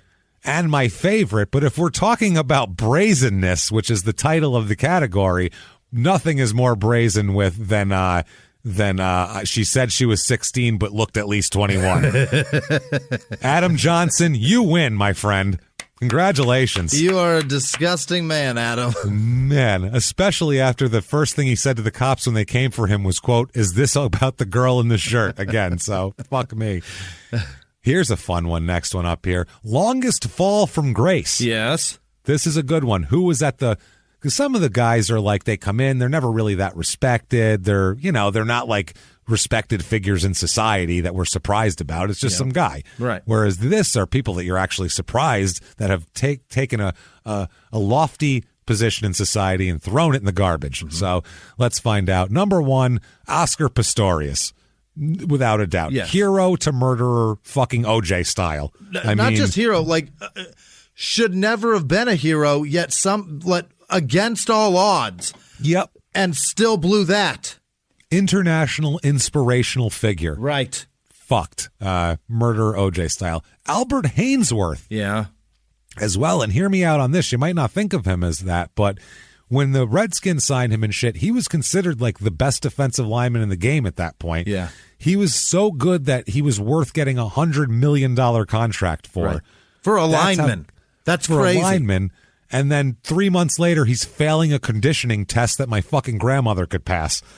That's a fall from grace right there. Like, that's bad. Third up, Nicole Bobeck. I mean, yeah, all-American pixie doll figure skating darling right off of a fucking Wheaties box to meth distribution, home invasion, and general white trashery. People forget it's between her, Kerrigan, and Harding. It's those three. Those are the three. People only remember the other two because one assaulted the other. But Bobeck was there. She was there going, oh, shit, I should have done that. They got way Hey, that more was a attention. good idea. Everyone's going to remember them and not me Hey, now. is that meth? Say, oh, hold on a second. Never mind. Next up, Joe Gilliam, who went from being beloved, Pittsburgh loved him, one of the first black quarterbacks to start in the NFL, right? Respected and everything else, hero, to living in his car and smoking crack on the street and dying after smoking crack and just being a mess. This is a tough one. I have to break it down between the Olympians, I think, because people expect them to be better than professional athletes in terms of character for some reason. I don't know why. Right. But like NFL players, people expect them to fuck up. They expect whatever. But Olympians are like, oh, not him. Yeah. Not her. It's a different kind of athletic prowess with those people. They have morals. Yes. It's a moral thing.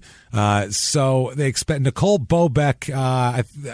There's no bigger darlings in the country than a successful, pretty Olympian, and she fucking blew it hard and became the symbol of trash. Yeah. But then Tanya Harding overtook it, so it's hard. So the winner here has to be Oscar Pistorius. I mean, you can't go from inspirational, international hero and figure and. People would literally take their kids and go, look at him. That's who you want to be like. Right. You want to have that kind of dedication and drive, nobody the can stop motivation. you. Go be a hero and a champion. He has no legs. You could do it. He's got no fucking legs, man. So we're giving it to Oscar Pistorius here. Okay, next up here is the Cracked Egg Award, one of my favorites, for the most brain damage possible here. Now, first of all, up first, Marty Jannetty. Yeah. Everybody. Oh, Because he a mess. his interviews are barely understandable. It took that Sean Oliver guy from Kayfabe Commentaries days to stitch an interview together in a coherent manner, and that just made Marty mad at him, and he got pissed off and yelled at him for it. So he's crazy. Michael Dynamite Dokes as well, the boxer. Remember him? He's a smart guy who went increasingly fucking bonjour with the more punches he took over and over again. Yeah. He would eat huge plates of pasta before heavyweight boxing matches. That's So, right. you know. Linguine and clam sauce is the present. The present is linguine and clams. Not to mention all the punches in the head, and he admitted to doing cocaine consistently since middle school. That brain damage adds up. Let's just say that. Yeah. Next up, Mark Gastineau, who eventually doesn't even know how to tie his shoes. He's a fucking mess at this point. Winner of this one, though, in a surprise upset, like his whole life, Marty Jannetty comes through with the win. He rolled him up, man.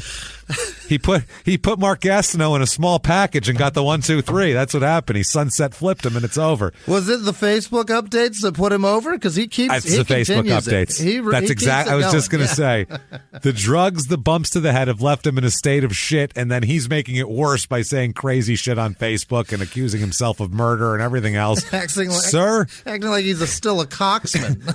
Yeah. Sir, here is your Scummy Award and your $10.99. Have a very good day. And a dozen eggs. They're all cracked. Have a good day. Yeah, because they're cracked. That's what you get. Your $10.99, your Scummy Award, and your dozen eggs that are all cracked. Enjoy that, Marty. Congratulations for you. Oh, it's been a year. Next up is a positive award, because they're all so negative. Yeah. One positive award we have to have here, and it is the Mandy Maloon Award. Yes. For someone who has actually not only stopped being an asshole, but has turned it around to the point where they're now contributing positive things to society in terms of whatever they're doing. Mandy Maloon, as we know, has been just a fighter to take down these shitty, molesting, and fucked up Olympic coaches. She's testified before Congress. She's made it her mission, and we're behind her 100%. So this award goes to this year. It's a one person award. Yeah. It goes to Brandon Marshall. Oh yeah. I think it goes to Brandon Marshall. Had a ton of problems. Many of them we found out were mental health based, to the point where once he realized he was bipolar and started receiving treatment, we saw his arrests drop off to nearly nothing. Right. And from then on, he became a mentor to other players. And at this point, he's a mental health advocate, very big in trying to not only get players, but other people with mental illnesses, bipolar specifically, because that's his illness, to come forward about mental illness, even does events and speeches with Glenn Close. And now the only time he's having police interaction is via racially profiling ones. Yeah, when he's racially profiled trying to move into a house that he rented and gave them money for. So good for you, Brandon Marshall. It's all positive except for being racially profiled. Anyway, here's the last couple here. Most likely to have a second CIS episode. Oh, boy. People who aren't done. Yeah. They're not done committing shit, Jimmy. Number one, Robinho. Yeah. You remember Robinho? I hate him. I hated him. Such he was a rapist. Sexually gross, everything else. He won't even admit he's a scumbag. Right. No remorse. None. No anything. Matter of time before he's back. Still being signed to teams, as a matter of fact. That's what I'm saying. So if that's happening, there's no fucking way that he's not going to just think everything's fine and keep doing it. Right. Second up, Scott Tucker, the payday loan scammer. There is no way he won't try to do this again. He's going to get out of jail, and he's going to need so much money to pay the restitution and fines. The only way to do it is through scamming. It's true. Yeah. Not only that, the lifestyle he lived and lives and wants to be and is used to and all that shit, you don't just go, I'll just get a one-bedroom apartment now. Like, he's not. He's going to do it again. It's just in his nature. Finally, Kellen Winslow Jr. makes an appearance here. When you love displaying and forcibly using your dick to that extent, that just doesn't go away, Jimmy. Right, but James, the worst part is when you only get 14 years for it. That's what I'm saying. It's coming back. 14 years, and he's not going to do the whole 14. Nope. He'll be back. We know he'll be back, so it's possible. Youthful enough to get a raging hard on. Yeah. Oh, he's still going to be. His dick is rock hard, Jimmy. He's going to be climbing in old ladies' windows before we know it. Yeah. But the winner here is Robinho. It's Robinho. Yeah. Because of the fact that he's still playing and he's young enough to still be involved with sports, meaning he's got years and years to fuck up. It's opportunity, babe. Just by the opportunity alone, he wins. Now, here's another one here. We have 3 more awards, I believe. Let's see. The Person You'd Least Want to Date Your Daughter Award. Every goddamn one of these guys? I mean, a lot. It's hard to break it down into just 3. Yeah. Number 1, Adam Johnson, because he'd be asking if you had any more, maybe younger daughters. So that'd be bad. Possibly borrow your lube. You know he would. Oscar Pistorius, because, your daughter might not be able to hold it in all night long. Right. She might have to take a leak in the middle of the night, and she's not going to last very long. And finally, Kellen Winslow Jr., a exhibitionist, large-cocked rapist. So let's say probably not him. Winner here, this is a tough one because they're all pretty scummy. Yeah. It's Oscar Pistorius, everybody. Really? The panel came up with, from what Frankie and Benny told me, they said it seemingly came out of nowhere. Yeah. It was hard to predict. At least you know that Winslow's penis is dangerous. Right. So Pistorius is more dangerous because you didn't predict that at all. Winslow, his dick is a problem from the start. So let's see here. Okay. The Please Turn It Around Award. This is the award for, or we call it the Ron LaFleur Memorial Award. The award of somebody we kind of liked, or at least just want them to get their shit together because we're like, come on. First off, Kurt Angle. Yeah. Kurt, get your shit together. He's never going to. He's a psychopath, and his Instagram, social media stuff is crazy. Weird. It's bizarre. Weird. I think he's got some CTE issues. He's got I really some do at residual this point. something for sure. He's got something going on. Rod Strickland. I hated that with Rod Strickland. I just like him, and I always have. And not to mention, he's the only. I just like him. He's good. I want him to do it. And finally, Josh Hamilton. Yeah. Not because I care about him, just because I don't want to see him shirtless in public. Stop exposing people to that. Turn it around, man. I don't want him to have to be a janitor anymore. No, stop it. And the winner here is Rod Strickland. Yeah. Rod Strickland. Since he's the only nominee with a Wu-Tang lyric about him, he wins. So you can thank, I believe, Raekwon for saying made him jump like Rod Strickland. That got you the award, Rod. Enjoy. So finally, last 2, Lenny Dykstra Award. This is just given out. This is not a competitive award. We just give it to someone, bestow it upon someone. The Lenny Dykstra I'm Good Award now. This is award, doesn't necessarily mean you've turned everything around, but you have a very good sense of humor about yourself doing stupid shit. And you're generally a good time. Yeah. So that award goes to, and really it only could go to one guy this year, Charles Barkley. Yeah. Obviously. He fucks up, sure, but he'll tell you that this blowjob he's on his way to get is worth drunk driving for. hides nothing, has no shame. You know, you got to give it to him. And really, in comparison to everybody else who made money in the NBA, he barely made a goddamn dime. That's what I mean. That, too. He deserves more money, I think, there. Next up, my least favorite award, the Most Likely to Find and Kill Me award for all the research that I've done and bad shit that I've said about them, I'm sure. They'll kill Jimmie, too, but I feel like they're going to come for me first since I compiled it all. That's all I'm saying. I'm holed up behind 2 locked doors every day, all day. I think I'm okay. I'm a little more worried about you. Yeah, they're going to come for me, Jimmie. First up, Terry Marsh. Okay. The chess boxing guy there. He's so litigious, and he may or may not, in quotes, have tried to seek revenge before. Right. Luckily, he's in Europe, so that puts him on the back burner. Puts an ocean between us. New Jack, because he's crazy, and I mean so many people have told him about it, to the point where his daughter contacted us saying how bad of a guy he is and wants to do an interview with us about him. Like, he's going to murder us, I'm dude. scared to do that. He even made a cameo for us. He knows, man. He made knows. a cameo for us? Remember that? No. Yeah, had to make a cameo. Yeah, he knows, dude. He's very well aware. Us both. And finally, Raphael Torre, he would say he was going to kill us, but lie about it. If he said he didn't want to kill us, then we should worry. Yeah. So him, you never know, because he's a liar. The winner in this one, it's New Jack, hands down. Hands down. He seems like the only absolute killer. He's a killer, and he seems like the only one that wouldn't think about it for years. Right. Never crossed his mind. Then one morning he'd wake up and say, I think I'm going to stab those 2 motherfuckers. Talked all that shit about me. Way worse, James. I picture that man logging both of our faces in his memory and then out at, I don't know, you pop into the grocery store one day and you pass him in the fucking frozen foods aisle and he stabs you with a Hot Pocket. That's what he'll do. That. It's frozen, damn it. Take that. He gets the frozen bananas. He gets it right in your neck. Shanks you.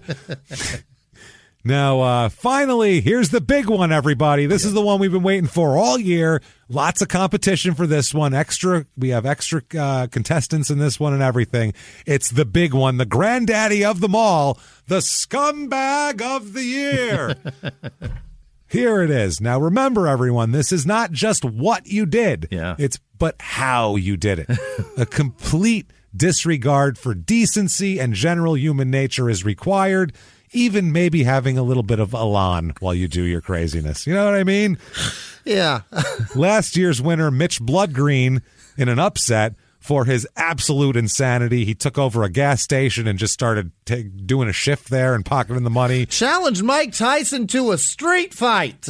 He's scum. This year, let's get into it, everybody. We have 5 contestants, so it's a big one. Yeah. First up, Reggie Gross, if we remember him. The West Baltimore, if you've seen The Wire, he was basically a character, was based on him on The Wire. For pure body count and brutality, he's right out of The Wire. You got to put him in there. Second up, Scott Tucker. Yeah. Payday loan scammer, like we said, scammed billions of dollars out of 4.5 million people. That's pretty fucking scummy. Absolute monster. It's really hard to beat like a physical harm that someone's put on someone, but if he comes close to it, man, he's the only guy who doesn't have a physical, like a violent crime that's on this list. So, but you don't really have to when the crime is like that. When you're affecting people's lives for years and years and years, it's almost better to murder these poor people, you bastard. Put them out of their misery, you fucking jerk. It'd be easier. Now, third up, this is a controversial one. I'm sorry, there's 6 guys. Michael Irvin is up for Scumbag of the Year in a late entry, very late entry, came in at the last moment. I mean, honestly, Benny and Frankie were on the fence about accepting it. I said fine, and then finally I convinced Benny to come over to my side, and we voted 2-1 against Frankie and accepted the bid here very late for trying to strong-arm that girl, mainly, having her strip searched and brought to a thing. And that's disgusting for someone who's that much less than you in society. You know what I mean? Yeah. She's a waitress stripper, and you are the king of Dallas, and you're going to like try to act like you're like a mob boss. Get the fuck out of here with that shit. And for the most hypocrisy of anyone, really, too, because of all the Jesus stuff he's constantly spouting. So that puts him up there also. Kellen Winslow Jr. No surprise here. raping old ladies is the definition of scum. I mean, that's... And, upping the ante with also homeless women, that's fucking awful. You're a terrible man. He tried to do weak people who couldn't fight him off and people in society that he thought wouldn't be believed. That's what he did. Right. Scumbag. He would have been Gary Ridgway if you let him go on longer, I think. Yeah. And maybe he'll be back, like we said. Who knows? So there's him. Steve Skinner. You remember Steve Skinner? I do, but I don't. He is the man who committed the Cat House murders by brutally murdering a pregnant woman. Oh my God. Who was the one from the Cat House HBO show. Right. So several murders, escaped custody, ran to South America, where he then became an international drug kingpin. Right. Which is fucking he had 2 major lives of crime. Yeah. That's crazy. And finally, Oscar Pistorius. I mean, you know what I mean? He's Oscar Pistorius. He's got to be up for Scumbag of the Year here, just like OJ was in his year. So, I mean, let's go over him. We got Kellen Winslow. He had every chance in the world. Decent family, a dad who played in the league to guide him. But his love of exposing his penis to those who didn't want to see it was his true love, Jimmie, not football. So he was up there. Reggie Gross. Passion. With a passion. So Reggie Gross just wasn't from a good place. No. See The Wire. I mean, he never had a chance, that fucking guy. Whatever. Michael Irvin seems to at least been scared enough to lose everything that he toned down shit enough to keep his jobs. Yeah. You know what I'm saying? Yeah. So he's got that going for him. So the winner here is, everybody, drum roll for the Scummies Scumbag of the Year, Steve Skinner. Yeah. Everybody. Half-assed MMA fighter, but very brutal murderer, killed a pregnant woman, among others, then fled to South America, where he somehow started and headed up an international drug ring before finally being caught. That is 2 scumbags worth of scum right there. You can't beat that. He is Scumbag of the Year, everybody. And that is the 2021 Scummy Awards. My God. We'd like to thank everyone for coming to that. It's really Thank you so been much. a hell of a year, and thank you to all the contestants for putting your best foot forward, your worst foot forward, and bringing the heat. You really made this one worth it. We do appreciate your shittiness. Thank you so much. And we would like to thank our esteemed panelists, Benny and Frankie, for all of their hard work as well. Yeah. Working for nothing but dog treats. So they put in a lot of work for this. So very affordable. There you go. If you enjoyed that, please tell us about it. Get on Apple Podcasts. Show us some love. Give us 5 stars. It helps a lot, and we don't know why. Just do it. Head over to shutupandgivememurder.com for everything crime and sports and small-town murder. And if you haven't listened to Small Town Murder, what are you waiting for? What are you waiting for? They're crazy-ass stories. The bonus episode we did was a hillbilly who married his niece. Listen to the goddamn show. Right. It's crazy shit. Listen to P.S. I Hate This Movie. I have to watch Twilight, all 58 of them. Please listen to me complain about it, for the love of fuck. Not only that, you definitely want to follow us on social media so you can get all of the everything right when we say it, and whatever, you'll be the first to know it. Social media, we are at Crime and Sports on Twitter and Facebook, and at Small Town Murder on Instagram there. And finally, Patreon. You're missing out if you're not doing Patreon. Yeah. Period. Yeah. Our episodes are good. We're very self-deprecating. If something's like mediocre, we're like, we tried our best. Loathing, James. Yes, we hate ourselves. These episodes are amazing. Listen to Patreon. Patreon.com/crime and sports. $5 a month gets you all the bonuses, not only from Crime and Sports, but also from Small Town Murder, the whole back catalog of them, everything like that. We did Danny Almonte last week for Crime and Sports, and it was just a crazy-ass story, and we'll have another crazy-ass story on the next bonus in 2 weeks. That is Crime and Sports, or patreon.com/crime and sports. Do that right now, and Jimmie will mispronounce your name at the end of the show because you are now a producer. Yeah. And also, if you want to just be a producer and have amazing karma because you are just a great person who wanted to give some money away, you can do that as well over at PayPal using our email address, crimeandsports@gmail.com. And Jimmie will also mispronounce your name. And speaking of that, Jimmie, damn it, I think it's been long enough. It's time. You got to hit me with the names of the most wonderful people in the world who would never, ever win Scumbag of the Year. Jimmie, hit me with them right now. This week's executive producers are Jordan Bennett, Cameron Kashwara, Diane Lewis, Joanne Ahern, and Josh Sardo. Thank you, guys. You're Thank you. Goddamn heroes. Other producers Really? this week are Robert So thank Jones's daughter, Meredith, who had a birthday. She got him listening to the show. That's why he gives a shit. Well, I mean, he thank gives a you. shit for more than that reason, I'm sure. But still, that's part of thank it. you. We love it when turning people onto the show is the greatest thing you could do. So thank you, especially when it's your parents. That's fucking hilarious. Yeah. Other producers are Trevor Lawson, Colin Fishbaugh, Pixie De Leon, Morgan Rushing, Thomas DeMello. Where did I go? God damn it! Jennifer Visconti, James Martyr, Peyton Meadows, Carl Corporal Umlaut Kushner. Who, by the way, something is wrong with my computer. Every time I type his name now, it does the umlauts over the U. That's what those are called, right? Umlauts? Yeah. Now they're there. Now I think it's just in your. Now it's memory. memorized. Now it never goes away, and I don't know how to stop it. Corporal Kirshner gets umlauts. That's right. Here it is. It's out of control. My computer's ruined. Andrew Vipond, I think. Vipond. Sarah Miller. Jesse Pitts in Tennessee. Thank you, Jesse. Steve Chanel in Pennsylvania. Thank you, Steve. Thanks, Steve. Domestic Disaster Designs. Chain Grant. Fiona Light.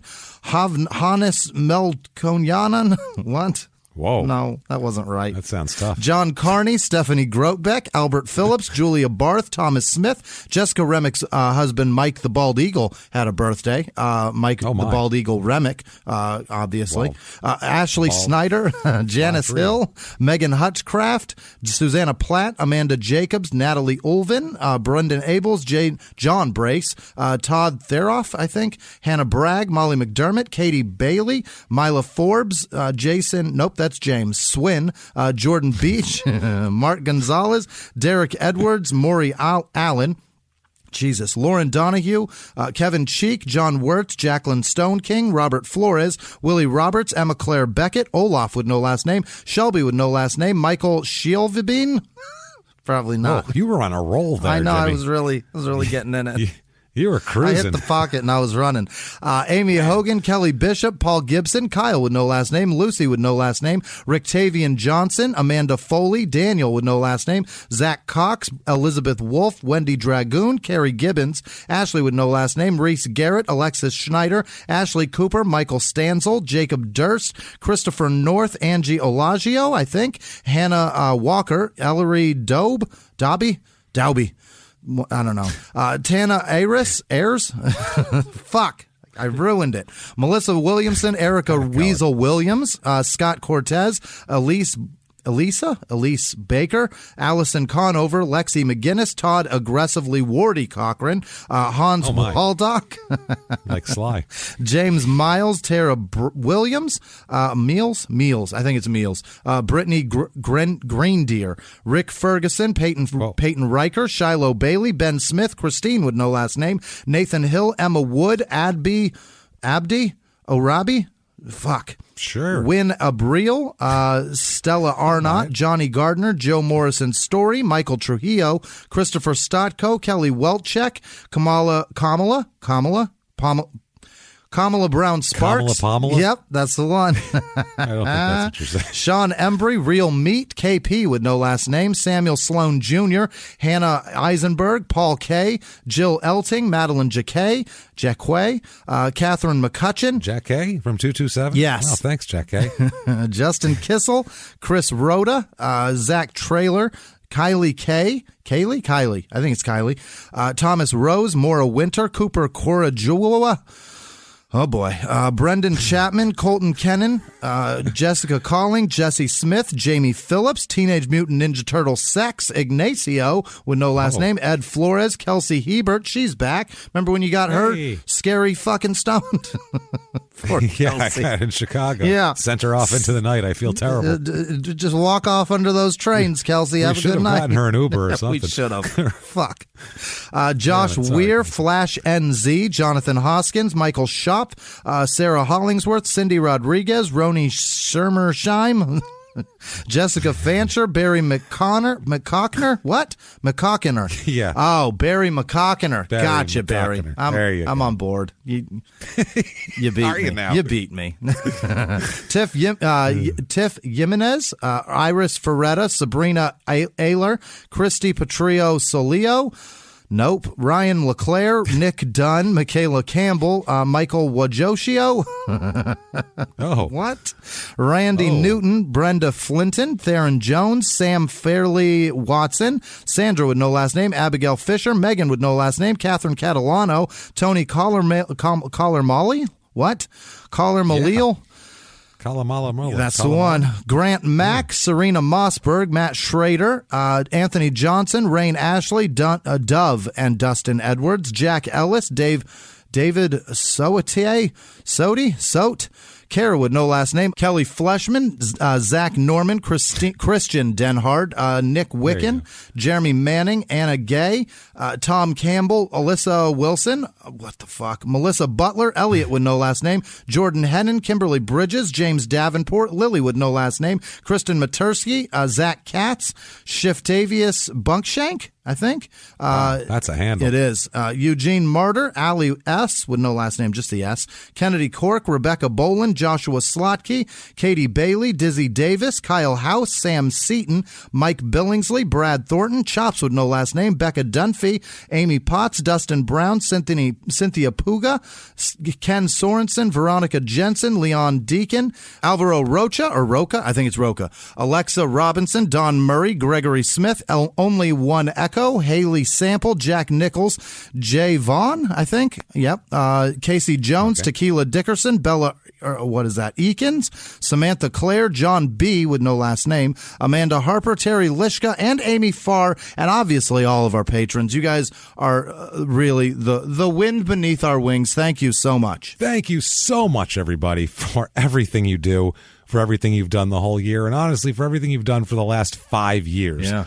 We've been doing this 5 years now. What these people do, they go hard for crime. You guys go hard for us, and it really is mind-blowing. And thank you. And we have no idea what the future holds for crime and sports next year. Right. We don't know. Who knows? This might be the last Scummies ever, or we might have more. Who the fuck knows? We'll find out. But either way, we love the damn show, and we just love doing it. And what if people wanted to get a hold of you, Jimmy? How the hell could they find you? They know where we're at. I am just so thankful for everything. Yeah. Thank you, guys. If you're listening, you can see our names and find them. It's no big deal. Yeah. Find us there and continue to keep finding us and continue to keep finding the shows. And just thank you for everything you've done for us for 5 years. We really, really do appreciate it. And nothing left to say except live from the Crime and Sports Studios. We will see you next week. Bye.